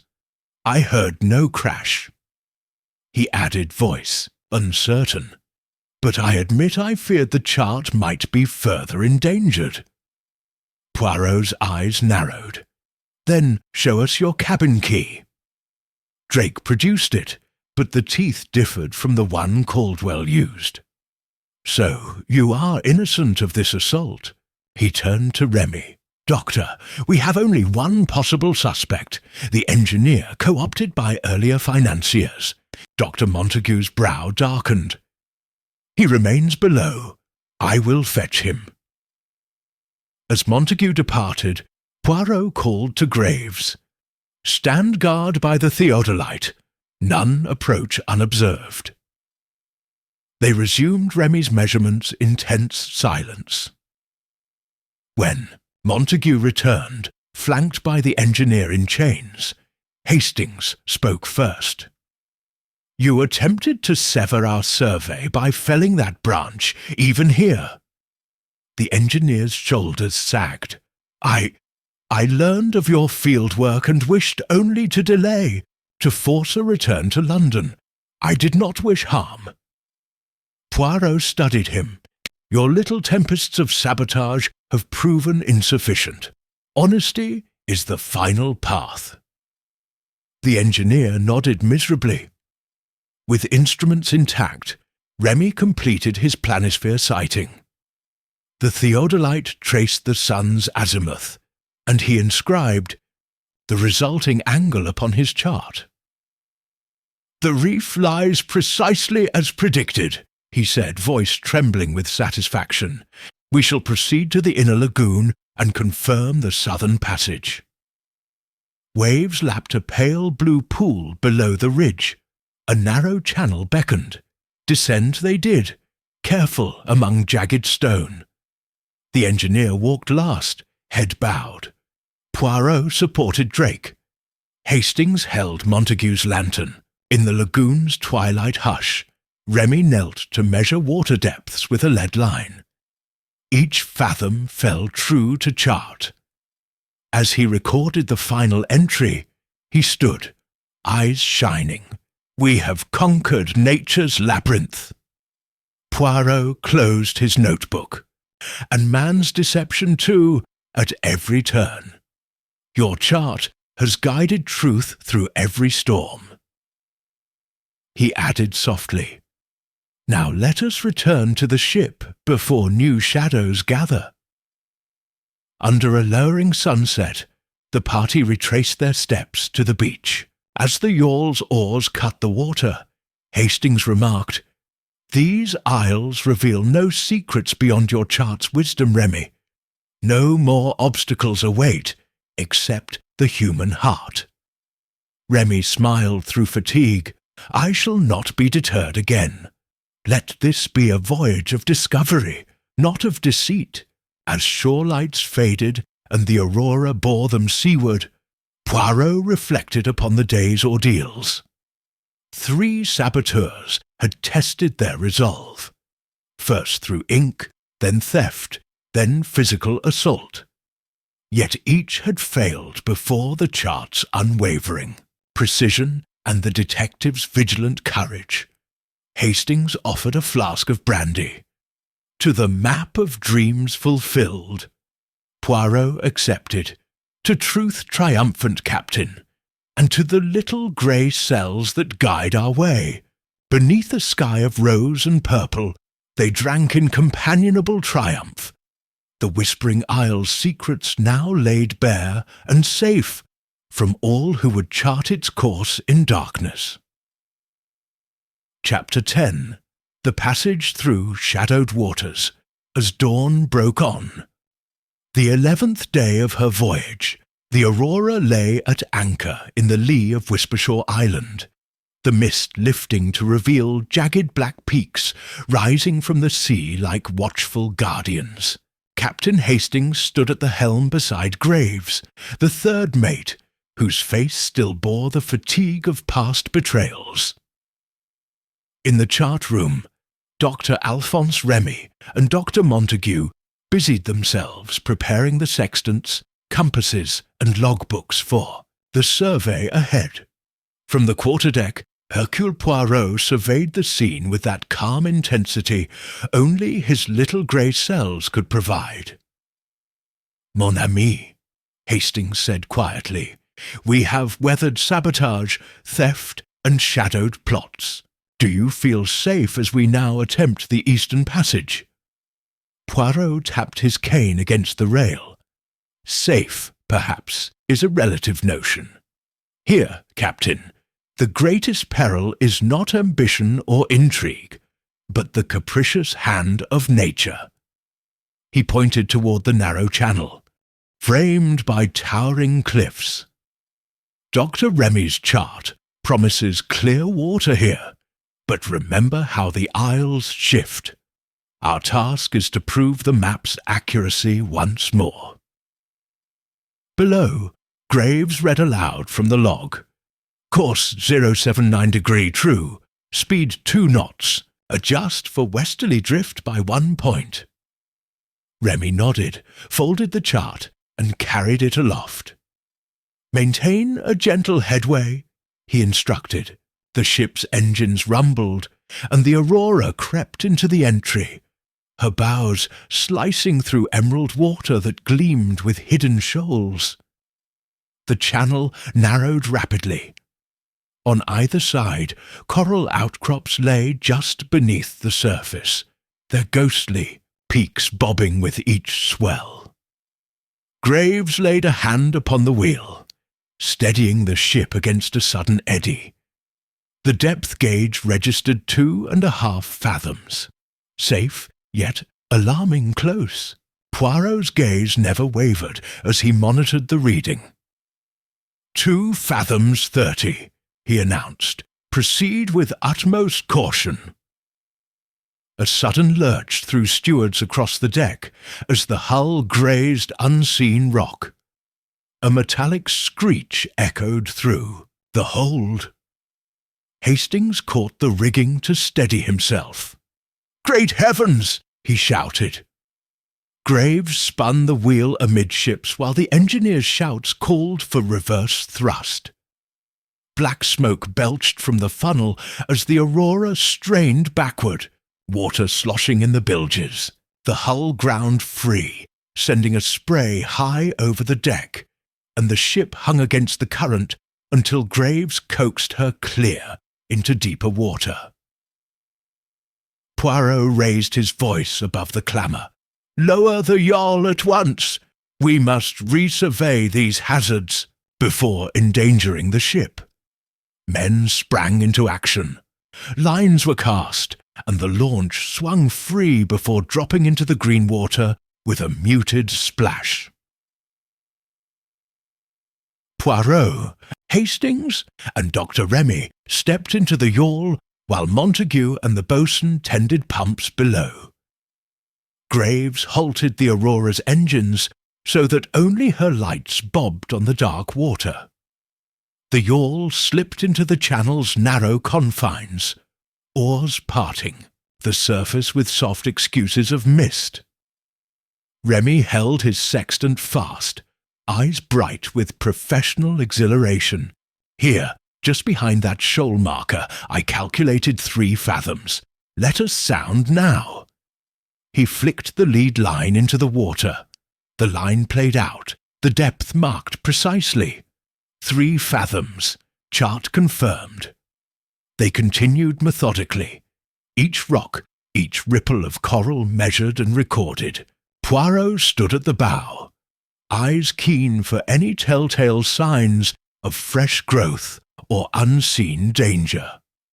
Halfway along the passage, Hastings peered upward at the sheer cliffs. A mournful call echoed down the rock face. Nothing more than the wind among boulders, yet enough to unnerve even the steadiest heart. "Observe," Remy called as he marked another reading. "This reef has shifted eastward by a few feet, likely due to recent currents depositing sand." He traced a gentle correction upon the chart. Such nuances are why the Eastern Passage, once safe, now imperils any who rely solely on yesterday's map. A sudden crack from above startled them all. A length of vine, loosened by rain, snapped and crashed into the water at the yawl's side, dripping behind them like a dark ombre. Hastings swung the oars awkwardly to avoid being capsized, and Poirot's cane rattled against the hull as he steadied himself. Remy's lips whitened. "Sabotage!" he exclaimed. Poirot regarded the broken vine, its leaves slick with spray. A natural hazard or a deliberate warning? Either way, our presence here angers someone, or something. He peered into the gloom beneath the trees, but saw only shifting shadows. Hastings steadied the craft. "Do you suspect our engineer still plots against us?" Poirot nodded. His fingerprints in the form of that caliper have haunted this voyage. He knows these isles' treacherous shifting. Perhaps he hoped to strand us here. Remy adjusted the theodolite's tripod. If that is so, we must finish quickly. He measured the height of a rock pinnacle against the ship's masthead, marking the angle on his chart. This completes our survey. We can safely guide the Aurora through any changes. By twilight, the yawl returned to the Aurora, the updated chart safely stowed beneath Remy's arm. The ship's lanterns gleamed as the channel's entrance loomed like an open door. Graves signalled the engineer to prepare her engines once more. Remy climbed aboard and presented his findings. "Gentlemen," Remy announced to the small gathering on deck, "Poirot, Hastings, Graves, and the boatswain. The eastern passage is now mapped accurately. Coral has grown, sandbanks have shifted, but our corrections account for these changes. Captain Hastings, may we proceed?" Hastings turned the wheel back to course, aligning the bow with the adjusted bearings. Full steam ahead, 2 knots. The Aurora responded obediently, pushing forward smoothly, as though gliding on glass, each plank echoing her renewed confidence. Poirot stood beside Remy. "Your expertise, Doctor, and our vigilance have prevailed over both human and natural deceptions." He allowed himself a rare smile, pipe held aloft. Graves gave a hearty laugh. "We owe you both our lives, and the scholars ashore a safe passage." He motioned to the dark shapes of Whispershaw fading behind them. "Now, let us see what treasures lie beyond these reefs." As the Aurora steamed toward open sea, the first stars of evening emerged overhead, blinking into existence above a sky freshly scrubbed of clouds. Poirot and Hastings lingered at the rail, content in the quiet triumph. Ahead lay new mysteries yet to be charted. Yet tonight, beneath the whispering echoes of these isles, they gave themselves over to the gentle promise of exploration fulfilled. At last, Chapter 11. The Heart of the Isles. The sun climbed slowly into the sky as the Aurora sailed beyond the whispering reefs into open water, leaving behind the shifting channels of the Eastern Passage. Under a gentle breeze, the ship's wake glimmered against the emerald sea. Hercule Poirot stood at the rail beside Captain Hastings, both gazing upon the rugged slopes of Whispershaw Island. Today's endeavour would take them inland, to the island's heart, where Dr. Remy believed a hidden volcanic crater held the key to the isle's unique geology, and perhaps the final clue to who had so doggedly pursued their chart. "Mon ami," Hastings said, stretching his shoulders, "our voyage so far has tested ambition and nature alike. Do you anticipate any further surprises today?" Poirot allowed himself a measured smile. "Surprises, yes, but not of sabotage. Today we seek only discovery. Yet one suspects that the engineer's designs may linger beyond the ship's decks. Remain alert." They disembarked onto a small tender at the base of Whispershaw's cliff, landing upon a sandy inlet scattered with black pebbles. From there, they followed a narrow jungle trail under towering palms and ferns dripping with morning dew. Graves led the way, machete in hand, while Dr. Montague carried the pack of medical supplies. Drake walked beside Remy, his head bowed in reflection. After an hour's scramble over tangled roots and slick stones, the party came upon an ancient stone archway looming over a moss-covered causeway. Intricate carvings of coral and shell traced its lintel. Dr. Remy's eyes brightened. This is the ceremonial gateway.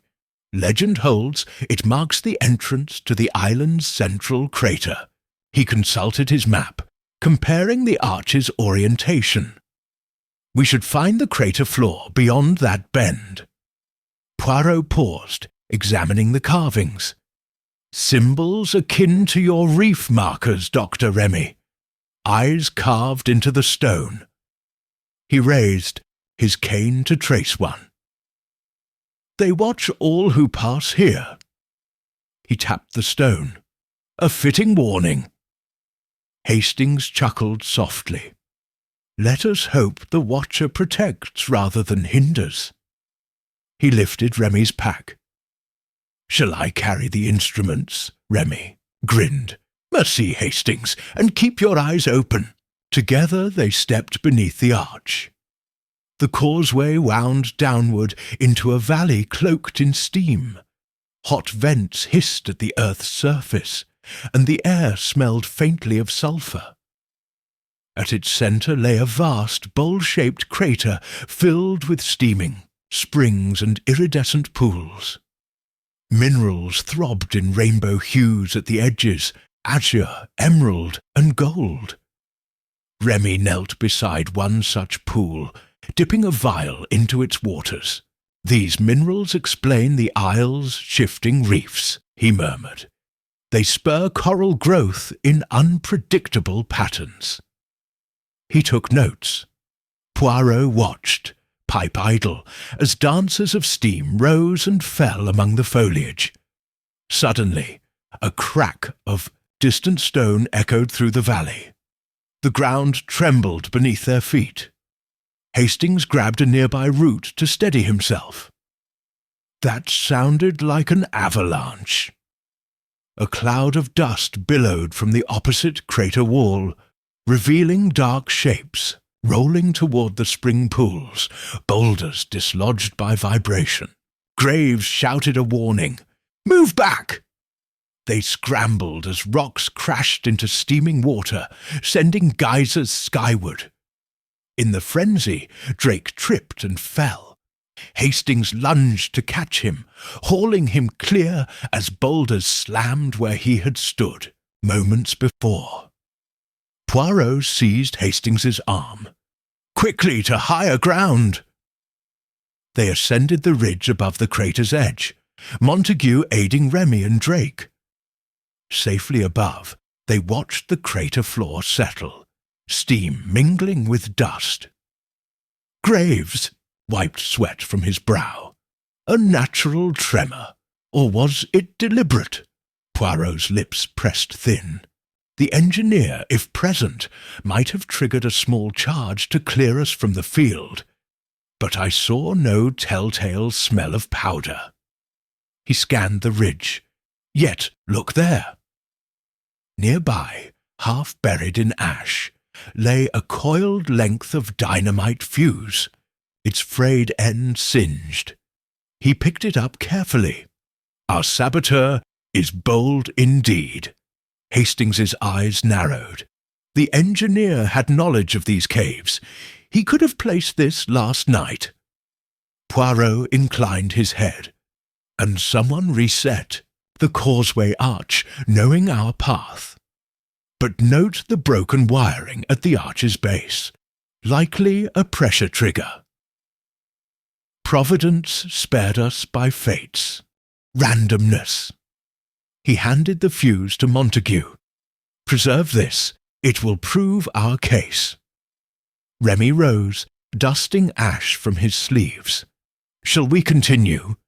The crater's centre holds the true survey point. He indicated a steaming vent at the bowl's hub. That vent marks the volcano's throat. Its temperature flow and chemistry tell the isle's secret cycle. He gestured toward a narrow ledge circling the vent. I must traverse that ledge to take readings. Poirot studied the ledge's iron-grey lip. A precarious walk, Doctor. He glanced at the group. We must guard against further mischief. Hastings, stay close to Remy. Graves, monitor the crater's rim. I will follow above to observe. With care, Remy edged onto the ledge, Hastings at his side. Each held an instrument bag. The steam stung their eyes. Hastings steadied Remy's elbow. Unseen, Drake lingered behind, eyes haunted, perhaps by guilt, perhaps by gratitude. At the vent's edge, Remy set down his sextant and took a temperature reading. 120 degrees Celsius at the vent's lip. He eyed the horizon beyond the crater's rim. This confirms our survey. The crater's heat shapes Caribbean currents, which in turn feed the reefs. He collected another sample. A distant rumble startled them. A low wave of seismic vibration. Hastings grasped Remy's pack. "Back! Quickly!" They fled the ledge as more rocks pattered down, but none loose enough to engulf them. Graves and Poirot helped them return to the flat rim amid hissing vents. Remy's face was ashen but triumphant. "We have completed the survey. Proof that our map stands true against every test." Poirot nodded gravely. "Nature's tests are the ultimate proof, and human tests have failed." He examined the broken wiring inside the archstones. "We have the instruments, the chart, the dynamite fuse, and the wire. Enough to prove that this was no natural tremor." Montague pressed his shoulder. "Doctor, you are well. Let us return before more tremors unsettle these stones." Remy smiled wearily. The expedition has succeeded." At sunset, the Aurora's tender retrieved the party from the crater's edge. They ascended the river of steam once more, each carrying vials and notes, instruments and samples. Hastings clasped Remy's arm. "Your chart will guide ships safely here now." Remy's eyes shimmered. "And science will protect these isles from exploitation." Poirot lingered to watch the crater's glow fade behind them. He pocketed the remaining fuse, noting its singed end. "A final token of sabotage," he mused. "Yet even that, once unearthed, returns us to truth." As the tender reached the Aurora, Remy and his team boarded to cheers. Graves led the captain on deck, while Drake stood uncertain until Hastings patted his shoulder. Poirot ascended last, cane tapping indecision. Each saboteur had fallen to nature's and justice's tests alike. Now, with both chart and instruments secure, the expedition could continue unimpeded. Hastings poured 2 glasses of rum as the Aurora cast off for its return voyage.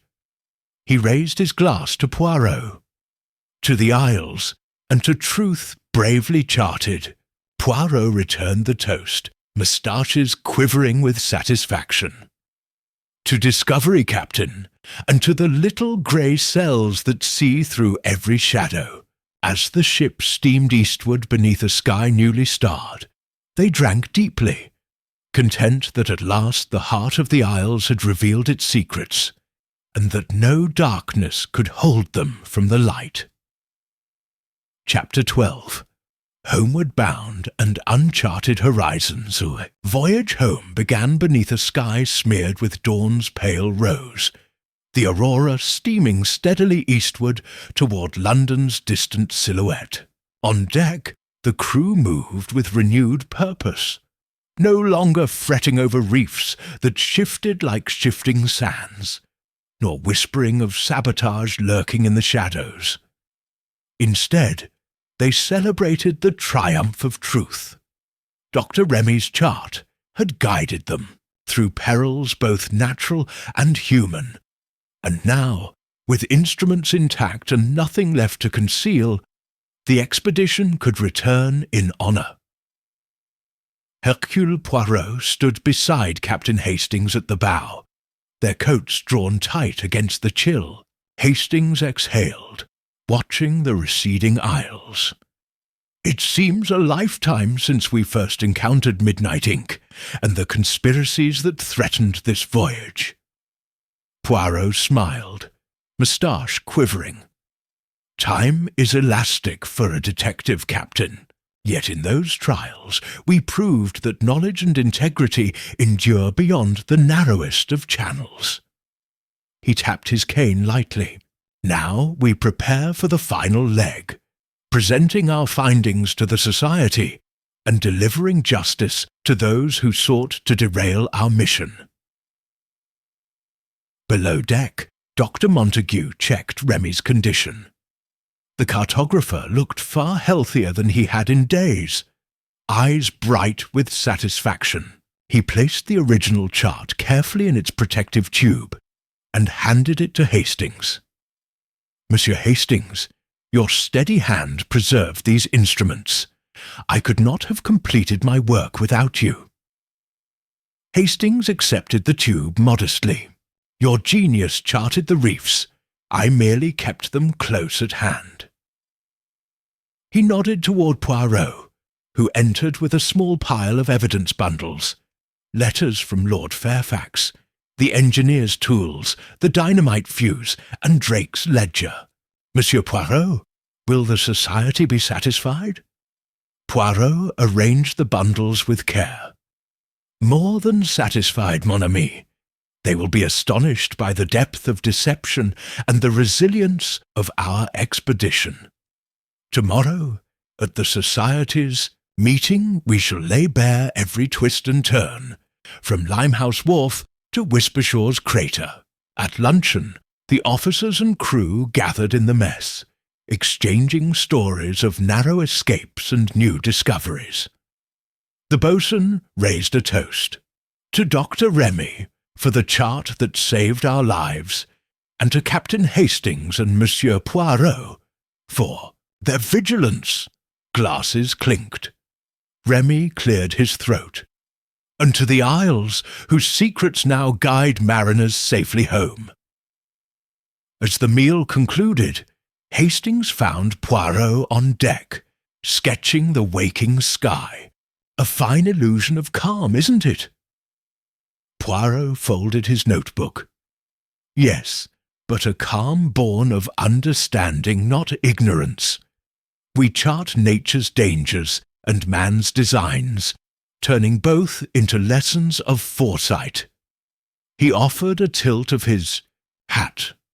"Let us enjoy the journey for a while, for upon our return awaits ceremony, commendation, and perhaps a moment's respite before the next mystery beckons." Evening fell as the Aurora reached the Thames estuary, the familiar sprawl of docks and bridges emerging from gloom. The river's current tugged at the bow, ushering them toward home. On the bridge, the lights of London shone like constellations, fallen to earth, guiding the ship with gentle authority. Poirot and Hastings descended into the chart room one last time, where the replica map still hung in its frame. Poirot unpinned it and handed it to Hastings. "This shall remain here for the Society," he said, "a testament to our collaboration." Hastings traced the reefs with care. "May future generations learn from this expedition and avoid repeating our mistakes." They stowed the final instruments beneath locked hatches, each sextant and compass returned to its velvet-lined case. The Midnight Ink's antidote bottles were sealed in evidence boxes for the authorities. Everything that had threatened the voyage now lay inert, history preserved, not erased. Late that night, the Aurora cast anchor at the Society's dock. Lanterns danced on rippling water as small boats approached to escort the survivors ashore. Dr. Remy, radiant in a crisp suit, stood on the quarterdeck with Montague, Sir Reginald, and the Society's trustees. Hastings and Poirot joined them, the chart tube and evidence bundles in hand. Sir Reginald stepped forward. "Gentlemen, our gratitude is boundless. You have safeguarded knowledge, protected lives, and upheld the Society's honour."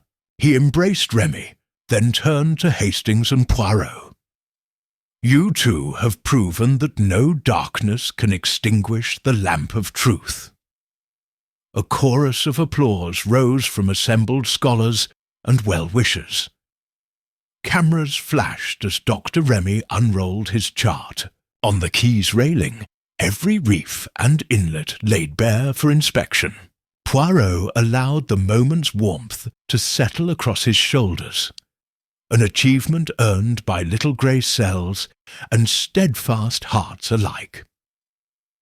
Shortly after midnight, Poirot and Hastings slipped away from the throng, lantern in hand. The Thameses murmur accompanied them as they walked to their hansom. Hastings sighed contentedly. "Another voyage triumphantly concluded, Poirot. Will you miss this?" Poirot's eyes gleamed with calm satisfaction. "I shall miss the sea's mysteries, Captain, but not the tribulations. Let this adventure remain a beacon for all who seek knowledge." He paused, placing a hand on Hastings's arm. "And now let us return to Baker Street, for I hear Mrs. Hudson has kept a pot of tea warm for our arrival." Hastings laughed softly. "Home at last!" They climbed into the hansom, the driver cracking his whip. As they rattled toward the familiar gas-lamped streets, both men felt the gentle promise of new dawns, on river, on sea, and in the endless quest for truth hidden beneath every charted line. Chapter 13. The Cartographer's Legacy, the Black Sedan of the Royal Geographic Society drew to a halt before the imposing columns of Burlington House on a crisp London morning. Under a pale November sun, Hercule Poirot and Captain Hastings descended onto the cobbled courtyard, their breath misting in the chill air. In Hastings's hands lay Dr. Remy's original vellum chart, rolled in its protective cylinder. Poirot carried the leather folio of evidence that had unravelled the conspiracy. From the midnight ink to the engineer's dynamite fuse, together they ascended the steps beneath the Society's gilded crest, minds alive with the day's solemn importance. Within, the grand foyer thrummed with anticipation. Fellows in frock coats conversed in hushed tones. Ladies in velvet wraps admired the evening's gold-embossed programme. At the centre of it all, Sir Reginald Ashcombe, poised and grave, welcomed Remy, Montague, and the assembled guests. Poirot and Hastings exchanged a quick nod and took their places at the head table, the chart and folio laid before them on a draped dais. Sir Reginald tapped his gavel. "Ladies and gentlemen, members of the Royal Geographic Society, today we gather to witness the culmination of an extraordinary expedition. I invite Dr. Alphonse Remy to present his chart of the Whispering Isles." Remy stood, clearing his throat as he retrieved the cylinder. With gentle hands, he unrolled the vellum upon the table, every reef and inlet sparkling beneath the gallery lights. "This chart," Remy began, voice steady yet resonant, "is the product of months of meticulous survey, enduring storms, shifting sands, and even human intrigue designed to suppress its truth. Yet through perseverance, and with the invaluable assistance of Captain Hastings and Monsieur Poirot, it stands validated. Each contour, each shoal, each hidden passage has been confirmed both at sea and ashore." He lifted a finger to the clusters of watchful symbols he had sketched. These eyes mark the volcanic outcrops that guide safe navigation. I dedicate this chart to safe passage for all who venture hereafter." A ripple of applause ran through the hall, voices echoing against marble. Poirot inclined his head in respect, then rose with the leather folio in hand. "If I may," he said crisply, "permit me to summarize the threats this chart faced, that every obstacle be remembered and learned from." He recounted the midnight ink's sedative poison, the forged orders that sought to bind Dr. Remy in sleep, the stolen instruments spirited away under cover of darkness, and the explosion intended to strand them on the Isles. With each revelation, the listeners sat rapt, their faces reflecting horror, then admiration for the expedition's ultimate success. He paused at the image of the dynamite fuse discovered near the crater's rim. Nature itself tested our resolve when shifting reefs threatened to run the Aurora aground. Yet human malice likewise sought to derail this voyage. Instructions from a financier cloaked in courtesy, sabotage by a trusted engineer, even a boarding party hired to seize the chart in a deserted quay. Poirot closed the folio, but truth prevailed, guided by science and justice as much as by little grey cells. He allowed a slight smile. May no voyager ever again face such duplicity merely for seeking knowledge. A standing ovation followed, the audience rising to honour both Dr. Remy's achievement and the detective's diligence. Sir Reginald reclaimed the gavel. In light of these facts, the Society hereby ratifies the chart as the authoritative guide to the Whispering Isles, commends Dr. Remy with its highest medal for cartography, and expresses its deepest gratitude to Captain Hastings and Monsieur Poirot for their unwavering service. Medals and certificates were distributed. Remy received a gold sextant-shaped pendant. Montague, a silver rod of office for medical contributions. Hastings, a bronze compass pin. And Poirot, a crystal obelisk inscribed with the Society's motto, Ad Astra Veritas, to the stars, truth. Drake, the shipping magnate, stood in the gallery, abashed but relieved to avoid charges under strict conditions of restitution and public apology. The engineer remained in a discreet side room, awaiting summons from the Thames Police. After the ceremony, the hall emptied into a reception of claret and canapes beneath crystal chandeliers. Poirot engaged in subdued conversation with fellow dignitaries, each eager to express admiration. Hastings held court among the younger members, recounting thrilling moments of reef surveys and moonlit rescues. Dr. Remy, glass in hand, mingled with military officers planning their own hydrographic missions. Montague distributed vials of his neutralizing elixir to curious guests, preaching caution about unfamiliar substances. As the afternoon waned, Poirot slipped away with Hastings to the Society's library, where a solitary globe stood beside rows of leather-bound atlases. Poirot rested his hand upon the globe's North Atlantic. "And now, Captain, our voyage's map is complete. Yet the world remains vast. Uncharted seas and fresh mysteries await." He tapped the globe. "Will you join me in future expeditions of the mind?" Hastings grinned, retrieving Dr. Remy's chart tube. "Always, my friend, whether by pen or paddle, there's no greater reward than guiding others safely through life's reefs." As twilight settled beyond the tall windows, the two companions emerged into London's gas-lamp glow. Above them, stars pricked the velvet sky. The chart of the Whispering Isles lay safely within the Society's archives. The conspirators faced justice. The crew of the Aurora prepared to disembark in triumph. Yet for Poirot and Hastings, the horizon remained boundless. A canvas of unseen adventures, each awaiting the steady hand of curiosity and the quiet power of little grey cells.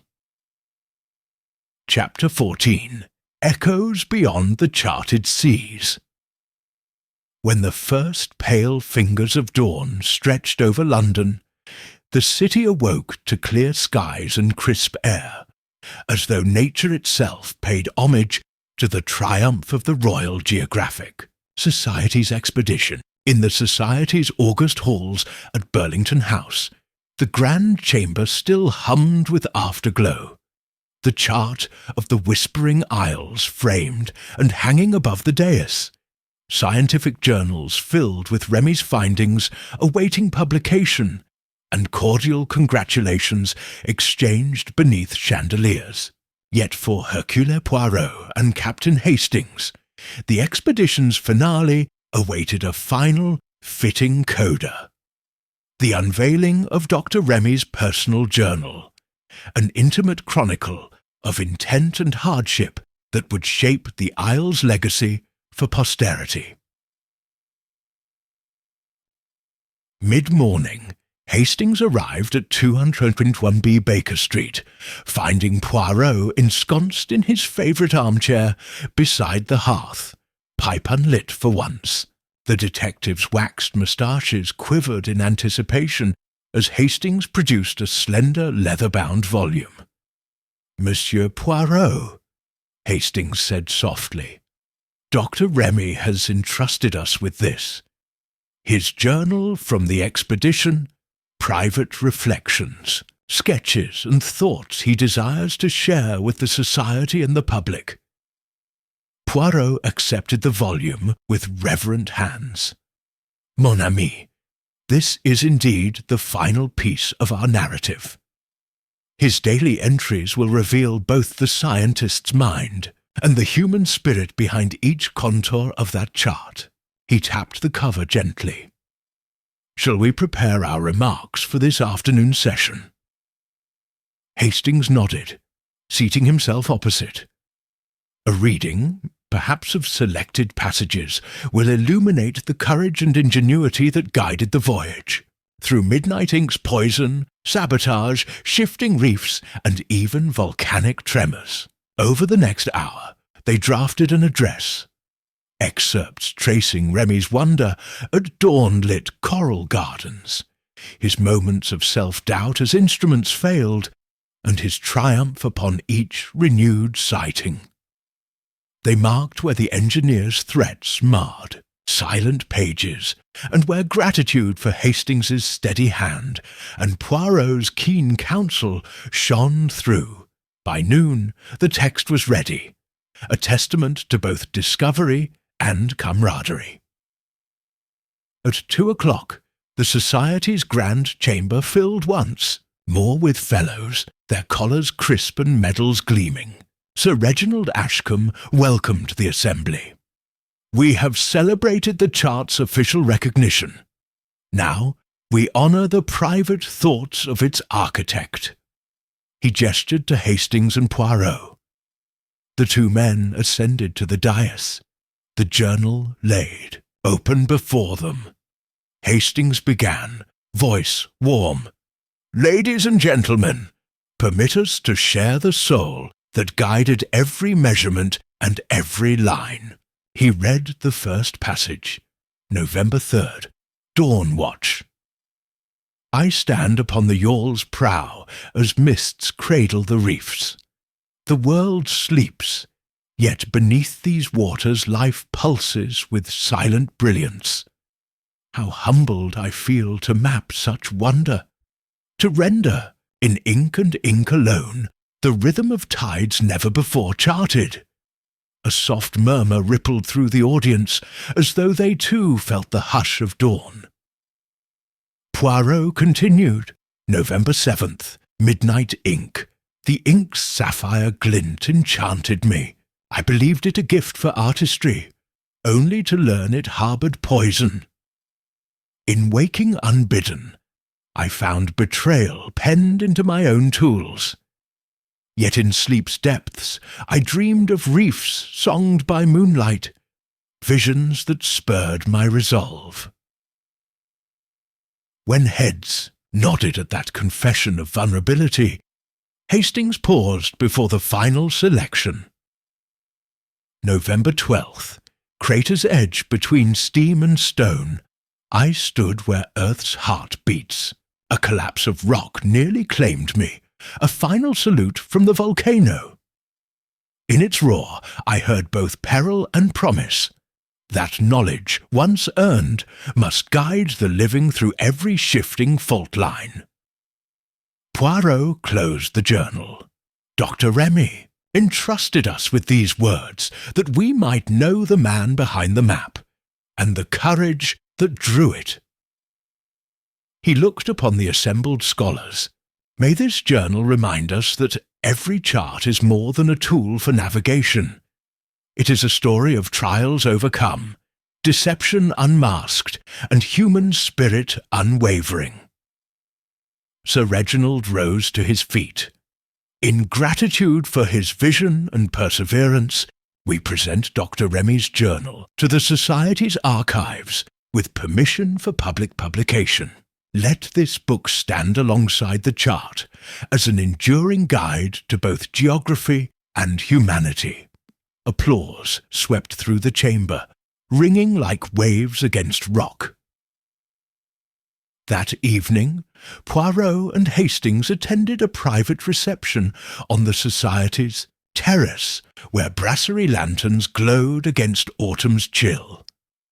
Dr. Remy, radiant in a dark cloak, raised a glass. To Monsieur Poirot and Captain Hastings, he toasted, whose counsel turned dangers into discovery. He turned to the two detectives. Your wisdom preserved my work and my life. Hastings responded, laughter in his eyes. We merely followed your chart, Doctor, both cartographic and moral. Poirot inclined his head. The compass of truth guided us all. Under the starlit sky, guests murmured of Remy's courage and the detective's deft insight. Even Drake, mingling quietly with new purpose, raised his glass in acknowledgment of reparation. The engineer, now forgiven by necessity, stood solemn but relieved, his penance complete. Returning to Baker Street in a hansom, Poirot surveyed the quiet streets through the window. And so ends the cartographer's saga, Captain. His chart and journal now join the ranks of human achievement. Hastings stretched wearily. Will the Isles remain whispering, do you think? Or shall their secrets echo across ages? Poirot's eyes gleamed beneath the street lamps. They shall whisper still to those who listen, but for the rest, they will speak clearly through Remy's work, and in that clarity, humanity finds its way. At the flat, Mrs. Hudson greeted them with a late supper and the comforting warmth of home. Poirot placed Dr. Remy's journal upon his desk beside the original chart, pinned to the wall, a silent testament to a voyage that spanned vast oceans and the hidden depths of the human heart. By midnight, as the city's lamps dimmed and the last passenger train rattled away, Captain Hastings and Hercule Poirot sat in companionable silence, content that every reef had been mapped, every deception unmasked, and every story told. Yet even as they savoured their repose, their minds, ever vigilant, remained open to new shores of mystery, where the next little grey cell would find fresh light in darkness, yet uncharted. Chapter 15. A journey concluded, the morning mist lay heavy over the Thames as the Aurora made her final approach to Limehouse Wharf. The ship's wake gentle against the quayside pilings. Hercule Poirot stood at the ship's rail, cane in hand, his little grey cells sated by the voyage's triumphs and trials alike. Beside him, Captain Hastings peered forward, coat-collar turned high against the autumn chill. Both men felt the familiar tug of homeward anticipation.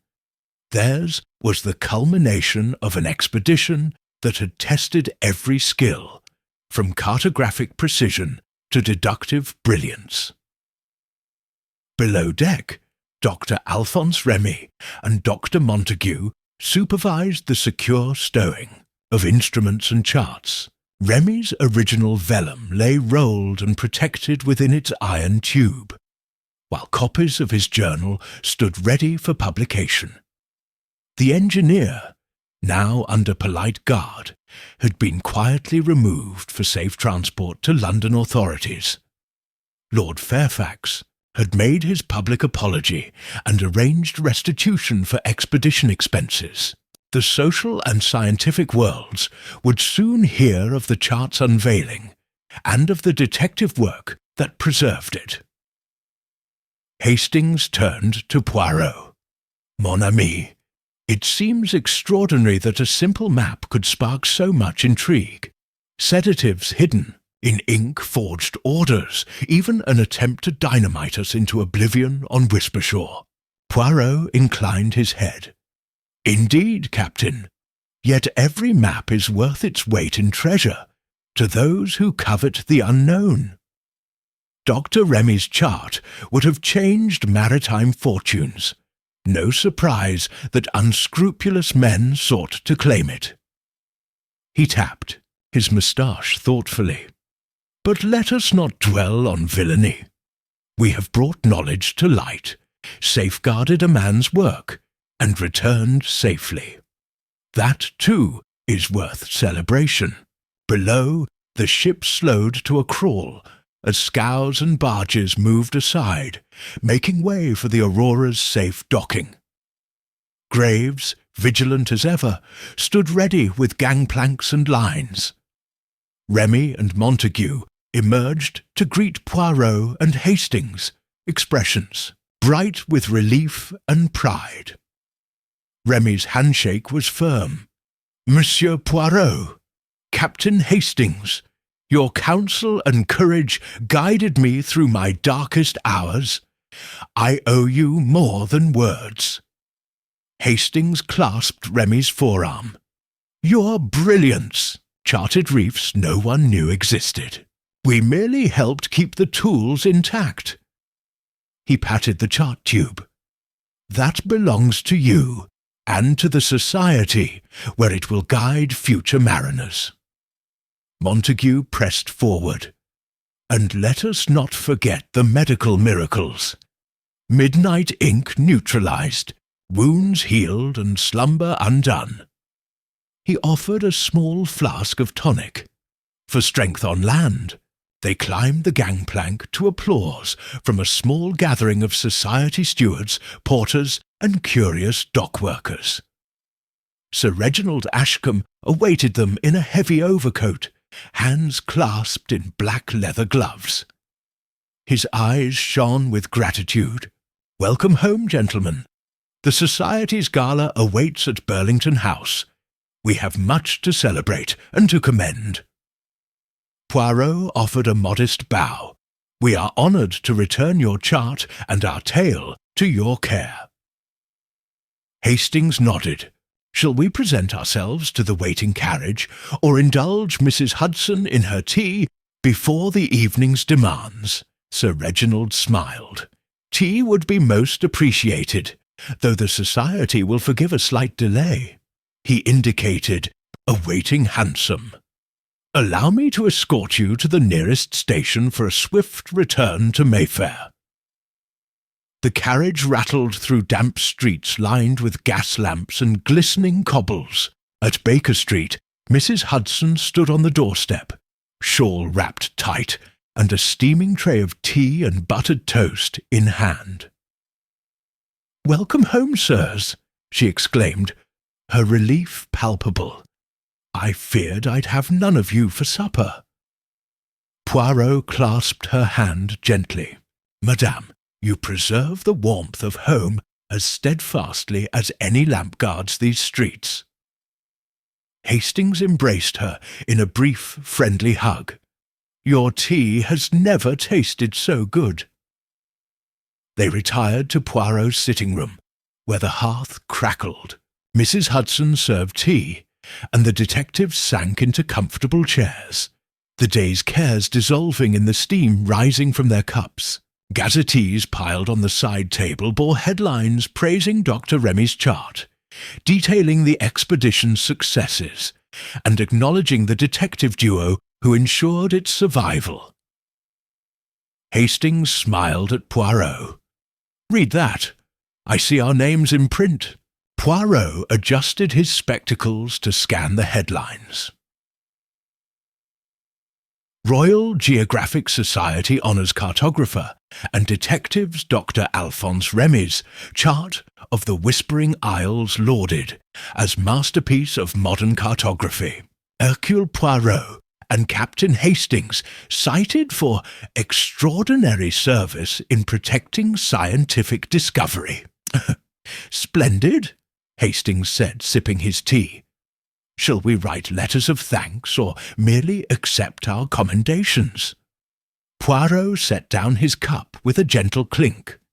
"We shall attend the gala with modest grace and perhaps deliver a few remarks on the value of truth. But the map captain belongs to Dr. Remy and to the future." He smiled, eyes twinkling. "And I anticipate our next mystery calls for fewer sextants and more subterfuge of the domestic kind." That evening at Burlington House, chandeliers sparkled and silver-clattered as society dignitaries and their guests assembled beneath painted ceilings. Remy stood at centre stage, chart hanging behind him, ready to address the assembly. Hastings and Poirot took places of honour at Sir Reginald's side. Lady Cresswell offered stiff courtesy, her expression still tempered by the earlier scandal. Lord Fairfax, contrite, mingled quietly with benefactors eager to resume their relationships under more honest terms. When the applause subsided, Remy spoke. "Esteemed colleagues, this chart represents not only reef and rock, but the spirit of exploration and the preservation of knowledge. It survived forces both natural and pernicious, forces that sought to conceal its truth. Yet thanks to dedicated allies, Captain Hastings and Monsieur Poirot, and to the rigorous pursuit of science, it now stands ready to guide countless voyages to come." He gestured toward the chart. "May it light the way for generations." Hall erupted in approving claps. Sir Reginald followed with a brief speech, presenting medals once more to the cartographer and his defenders. Poirot's crystal obelisk shone in his hand as he joined Hastings in accepting their honours. Modest bows, acknowledging the society's gratitude. After the formalities, Hastings spied an orchestra tuning in the corner of the ballroom. He grabbed Poirot's arm and led him onto the dance floor as Remy and Montague joined swirling couples. Poirot, uncharacteristically light of step, allowed the waltz's rhythm to lift his mood. Hastings laughed, delighted at Poirot's rare dance. The detective's moustache quivered in amusement. Later, they retreated to a quieter alcove, draped in crimson velvet. Hastings leaned close. "Do you ever imagine a voyage without complications?" he asked, voice soft. Poirot smiled wistfully. "My friend, complications are the spice of life, and certainly of detection. But tonight let us savour triumph unblemished by sabotage. He raised a finger. And let us toast to new horizons, yours, mine, and those charted by Dr. Remy. He raised his glass, and Hastings met him, glasses clinking. Back at Baker Street in the early hours, the detectives settled before the hearth once more. Mrs. Hudson placed a tray of cold cuts and cheese before them, warning it was her best salvaged late-night fare. Poirot stretched and sighed. Another case closed, Captain. Our map's guardianship complete, and our reputations intact. Yet what tomorrow brings, we cannot know. He leaned back with satisfaction as Hastings opened a bottle of fine port. Hastings lifted his glass to friendship, to little grey cells, and to the cartographer who charted courage. Poirot returned the toast. To truth, no longer buried beneath ink or intrigue, but shining bright for all to see. As the embers glowed and the city's lamps flickered at the cusp of dawn, Poirot and Hastings shared a moment of quiet contentment. The aurora had returned, the chart secured, the criminals unmasked. Yet the world remained vast, uncharted in many ways, and their alliance, buoyed by trust and intellect, promised that wherever deception lay hidden, these two would navigate by the unwavering light of truth. Chapter 16. Epilogue of the Lost Meridian. The first sharp frost of December had settled over London by the time Hercule Poirot and Captain Hastings finally found themselves once more within the quiet comfort of 221B Baker Street. Outside, gas lamps glowed beneath the bare branches of plane trees, their light flickering upon the soft, powdery carpet of frost that crept along the pavement. Within the sitting-room, Mrs. Hudson's steady hearth provided welcome warmth, as Hastings eased himself into his favourite armchair, carefully balancing a steaming mug of hot chocolate in one hand and a sheaf of correspondence in the other. Poirot stood by the window, gazing into the fog-shrouded street, pipe in hand. Our adventure with Dr. Remy's lost meridian may lie behind us, Captain, yet its resonance persists far beyond the arc of that charted atoll. He pressed a fingertip to the frosted pane. Like the invisible currents beneath the isles, the effects of our work ripple through those who rely upon truth. Hastings set down his mug with a gentle thud and tapped open the top letter. This arrived by messenger just now. An invitation to a lecture Dr. Remy is giving at the Royal Geographic Institute. He writes that Remy's meridian, as he calls it, has already altered navigational practices in the Pacific. He wishes us to be present tonight, as guests of honour. He laid the invitation upon the small table. Shall we attend, mon ami? Poirot's grey eyes sparkled. Of course. It would gratify the good doctor's publication to have the chart's saviours in the audience, and I, for one, am curious to learn how his findings reshape our understanding of geography. He turned to Hastings. But first, let us review these dispatches. He collected the stack Hastings had set aside. Letters from grateful mariners, from the Society's trustees offering permanent positions, even from the editor of the London Geographer, requesting Dr. Remy's memoir for a feature article. Hastings thumbed through them. The engineer's confession has made the front pages. Saboteur of the seas, they proclaim. Yet the tone is merciful. The courts deemed his motives misguided rather than malevolent. He chuckled. And Lord Fairfax's public apology is nearly as theatrical as his misdeeds. He held up a caricature from a satirical journal, Fairfax, in full wig and lace, kneeling before a sextant. Poirot tucked the letters neatly away. It is well that justice tempered with mercy prevails.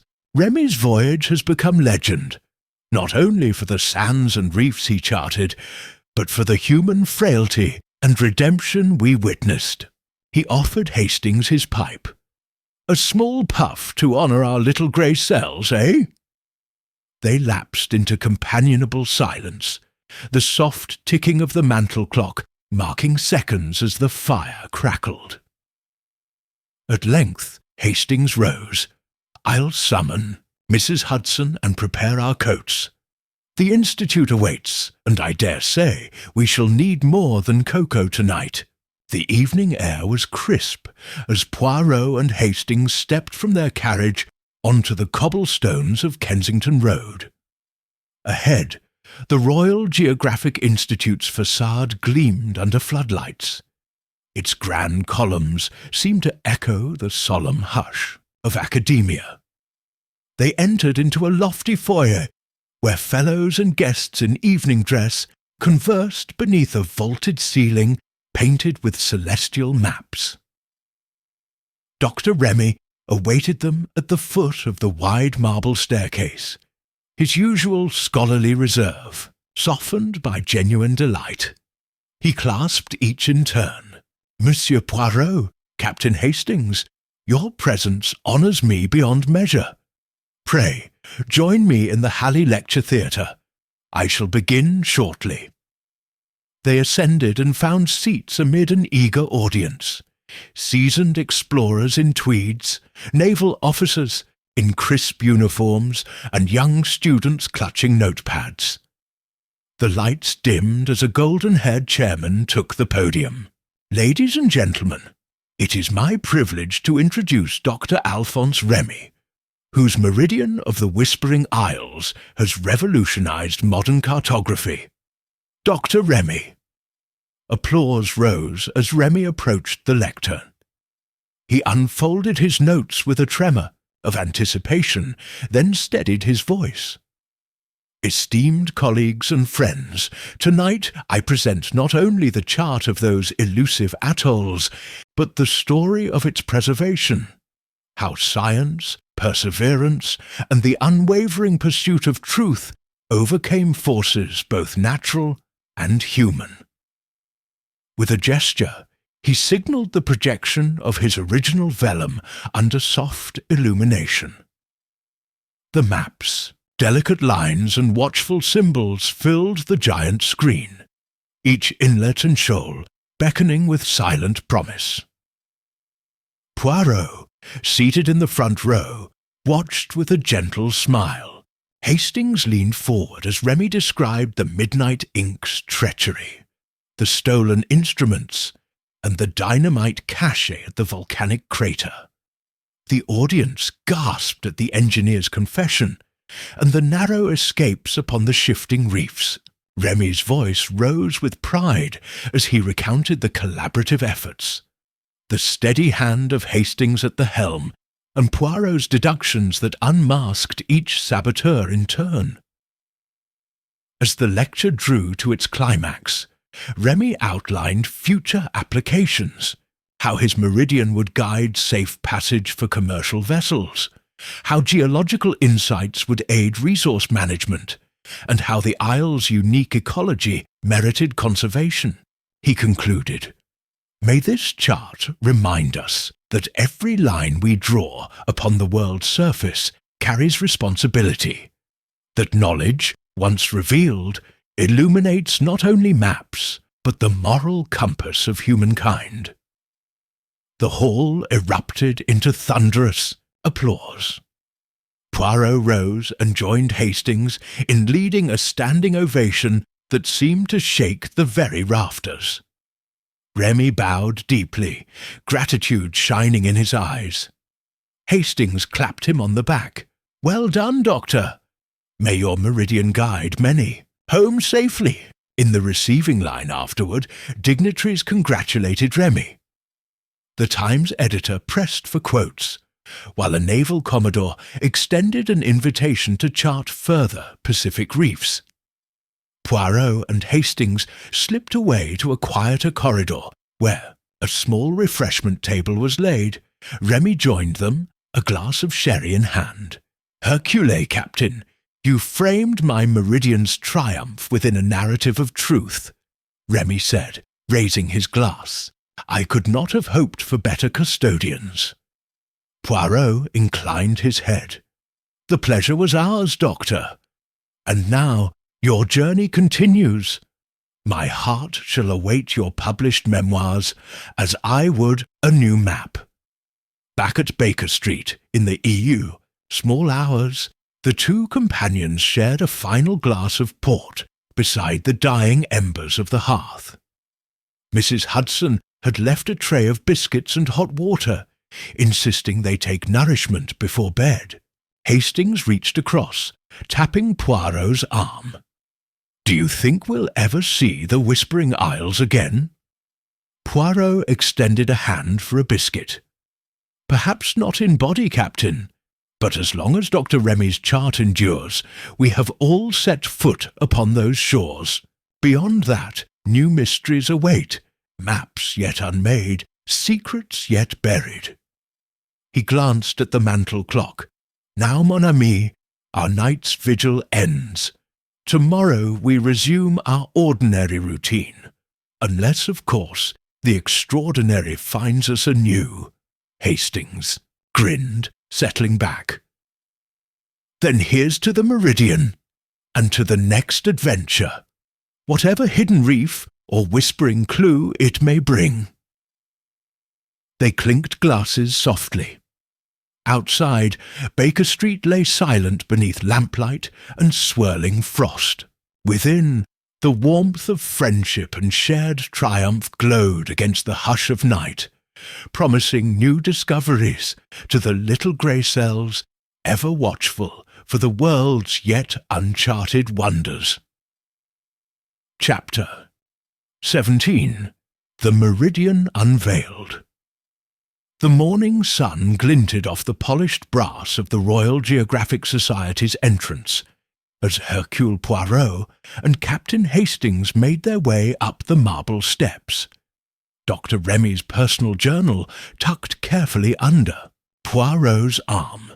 Today was the culmination of months of work, peril, and discovery. The official unveiling of the Meridian of the Whispering Isles, and the final reading of the cartographer's insights. Within the grand hall, long banners bore Remy's chart, while tables displayed his coral samples and geological diagrams. A hushed anticipation settled over the assembled scholars, explorers, and benefactors as the hour approached. Poirot adjusted his bow tie and turned to Hastings. "Mon ami, this moment marks not only scientific triumph, but the vindication of truth over every attempt at deception. Are you prepared to witness the Meridian's full revelation?" Hastings smiled, his eyes bright with excitement. "I've never been more ready. Let us see Dr. Remy's final testament to geography and to human perseverance." They entered the hall to a respectful murmur and took seats of honour in the front row. Sir Reginald Ashcombe rose to call the assembly to order. "Distinguished guests, today we celebrate the official adoption of Dr. Alphonse Remy's Meridian as the definitive guide to navigation through the Whispering Isles. Following the formal proclamation, Dr. Remy will share excerpts from his private journal, insights that reveal the man behind the map. I give you Dr. Remy." The applause was warm as Remy ascended to the podium, his bearing dignified. He unrolled the Meridian in its full glory, an exquisite chart of reefs, channels, and coral atolls, every line drawn with scientific exactitude. Underfoot, a large-scale projection illuminated the details. reef formations colour-coded by depth, tidal arrows indicating current flows, and clusters of watchful symbols marking volcanic outcrops. Remy's voice rang clear. Esteemed colleagues, the meridian you see before you is the fruit of collaboration. Between land and sea, between science and steadfast counsel, it survived Midnight Inc.'s betrayal, the theft of instruments, explosive sabotage, and shifting sands. Yet its course remained true, guided by the unwavering pursuit of knowledge. As the audience settled, Remy opened his leather-bound journal and read aloud, December 1st, dawn. Watch in the eastern passage. I measure depths uncharted by any before me, saving the aurora from a fate on hidden shoals. I have come to believe that each chart line is a lifeline, not only to mariners, but to every soul who trusts science to speak truth. A hush fell. Even the violinist tuning in the corner paused in reverence. Poirot leaned toward Hastings. Note the language, lifeline. An apt metaphor, Captain, for indeed a map can mean life or death. Remy continued. December 4th, beneath Whisper Shores, crater rim. The earth trembled beneath my feet. No act of man could match nature's power. I witnessed the crater's heart open, yet I stood firm, knowing that observation in peril yields the greatest insight. He closed the journal gently. Ripple of applause greeted his words, and Hastings rose to his feet, lifting his glass of water in toast. To Dr. Remy, whose courage under fire, both natural and engineered, has gifted the world a safer path. The audience rose in unison, cheering. Poirot joined Hastings, nodding solemnly. Sir Reginald resumed the podium. As of today, the Due meridian is enshrined in our archives, with copies distributed to every naval and commercial fleet. Dr. Remy's journal will be published and benefit future generations of explorers. He gestured to a young woman handing out embossed copies of Remy's private reflections. After the ceremony, the hall emptied into a jubilant reception. Poirot and Hastings mingled among the guests. Admiral Sinclair, who pledged to update his fleet's charts.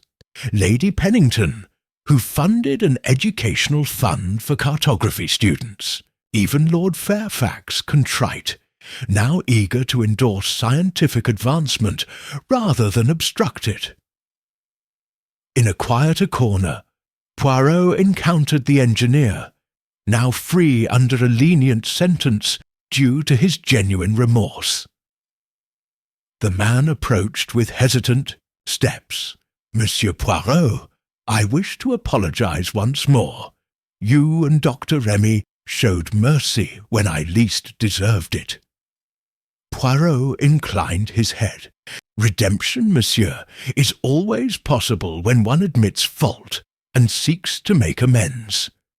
You helped repair the ship's engines and brought vital repairs after the crater's tremors. Let that service speak louder than your misdeeds. Dessus, engineer exhaled, relief and shame mingling. Thank you, detective. I shall never forget this lesson. As evening shadows deepened, Hastings spotted his fiancée, Lady Emily Langton, approaching with her mother. Emily embraced him warmly.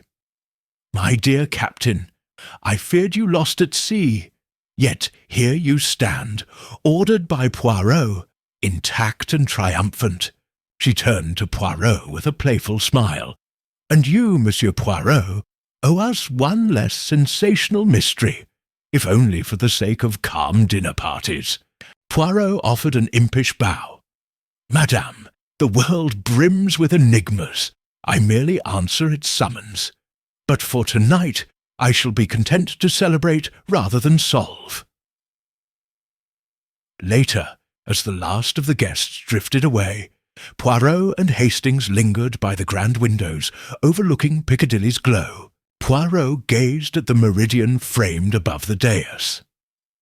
"Thus ends our chapter upon the Isles, mon ami. Yet every line on that chart points to new beginnings, new routes, new challenges, and new stories awaiting discovery."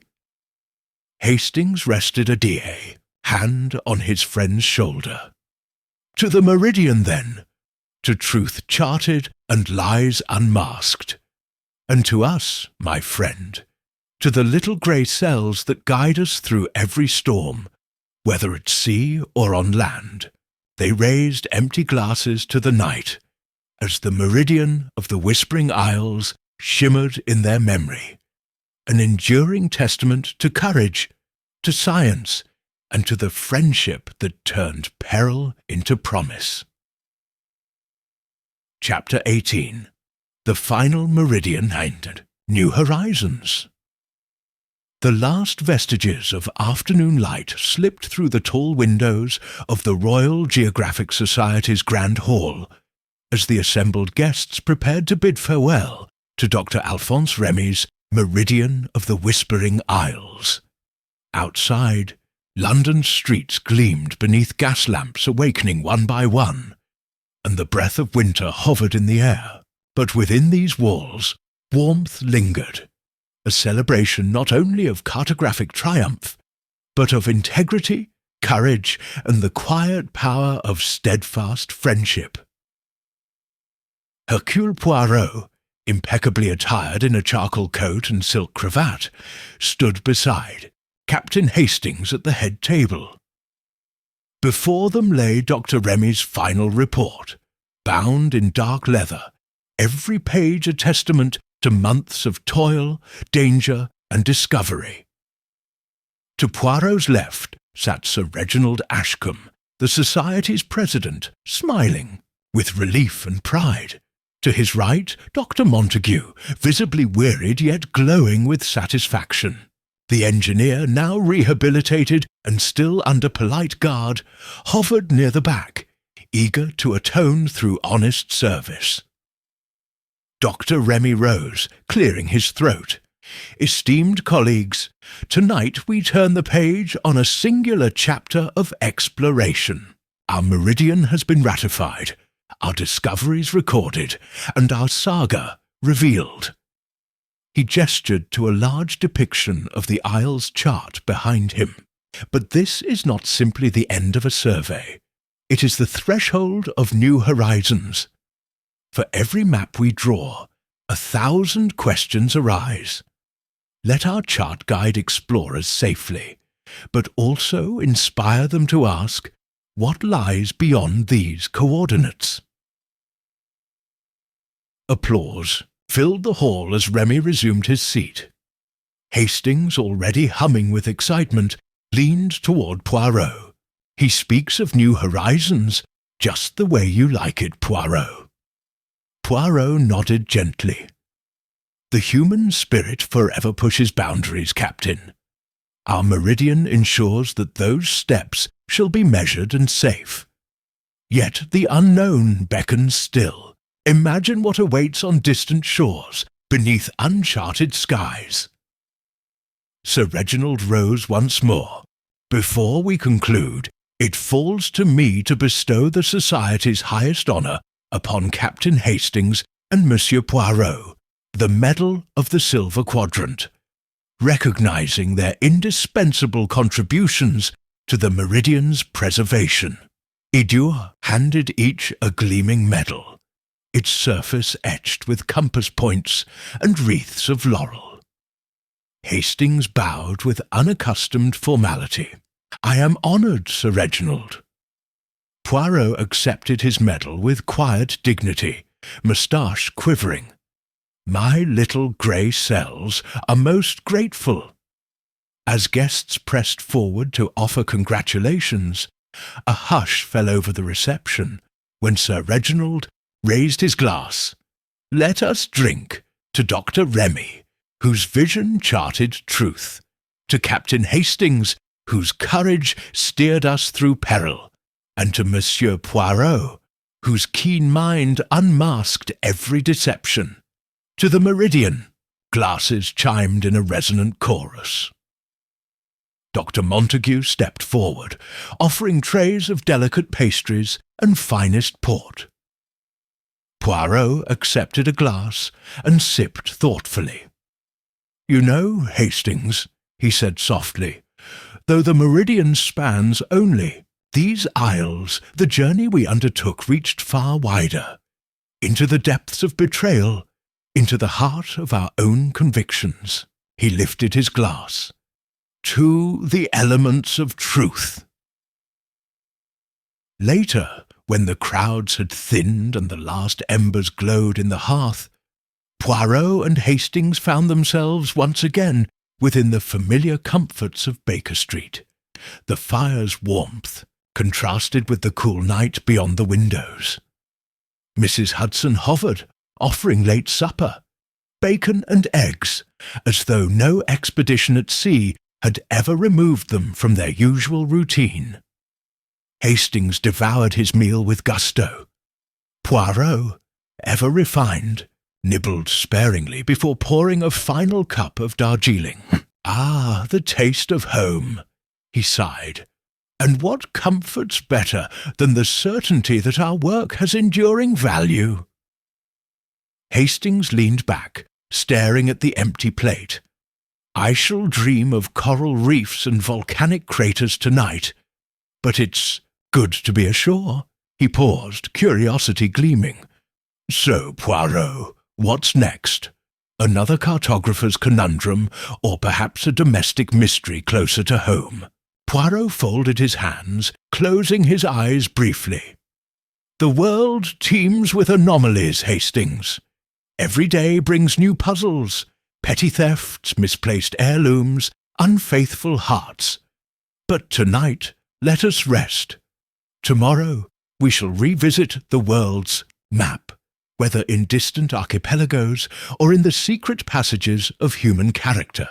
Before dawn, Hastings awakened to find Poirot seated by the window, cane resting beside him, notebook in hand.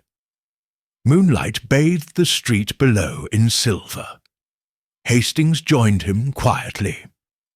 "Insatiable, aren't you, Poirot, even when the case is closed?" Poirot smiled gently. "Attentive to life's details, Captain. Even the smallest discrepancy warrants notice. But for now, I observe rather than deduce, cherishing the silence before the next inquiry calls us forth." In the days that followed, Dr. Remy's Meridian became a fixture in navigation academies, his journal a treasured source for aspiring cartographers. The Royal Geographic Society established an annual Remy Prize for excellence in fieldwork, ensuring that his legacy would endure. Lord Fairfax funded a scholarship for map-making, and Lady Pennington's Trust supported ecological studies on coral reef conservation, an enduring tribute to the isles themselves. The engineer, redeemed through service, remained on call for society expeditions, a living testament to second chances.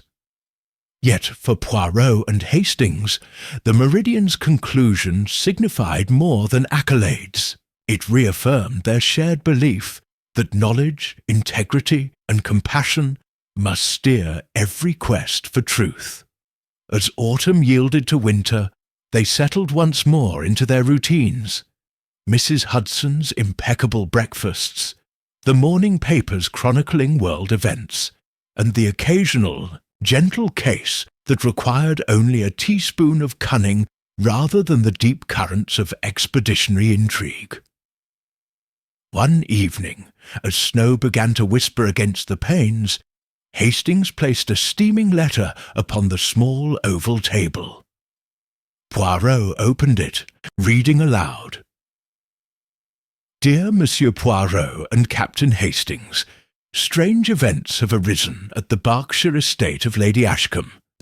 unexplained footsteps, a vanishing heirloom, and a nocturnal visitor. Glimpsed in candlelight. I request your assistance. Come at your earliest convenience. Sir Reginald Ashcombe. Hastings's eyes danced. Another invitation, Poirot. Do you hear the Isles calling, or the old manor beckoning us now? Poirot folded the letter with deliberate calm. The Isles will wait, mon ami. A missing heirloom in the heart of the English countryside is a mystery I cannot resist. He tapped his forehead, and thus our meridian concludes at the Isle's edge, and begins anew in the corridors of Ashcombe Manor. Hastings rose, hat in hand. Then let us prepare for tomorrow. After all, the world's wonders await, whether charted by latitude or by the subtle angles of human motive. As the fire crackled and snow settled in gentle hush, Poirot and Hastings shared a final, knowing glance. Their journey across ocean and intrigue had drawn to its triumphant close. Yet the horizon of human folly and curiosity stretched ever onward, promising fresh adventures to be charted by the steadfast little grey cells and the courage of resolute hearts.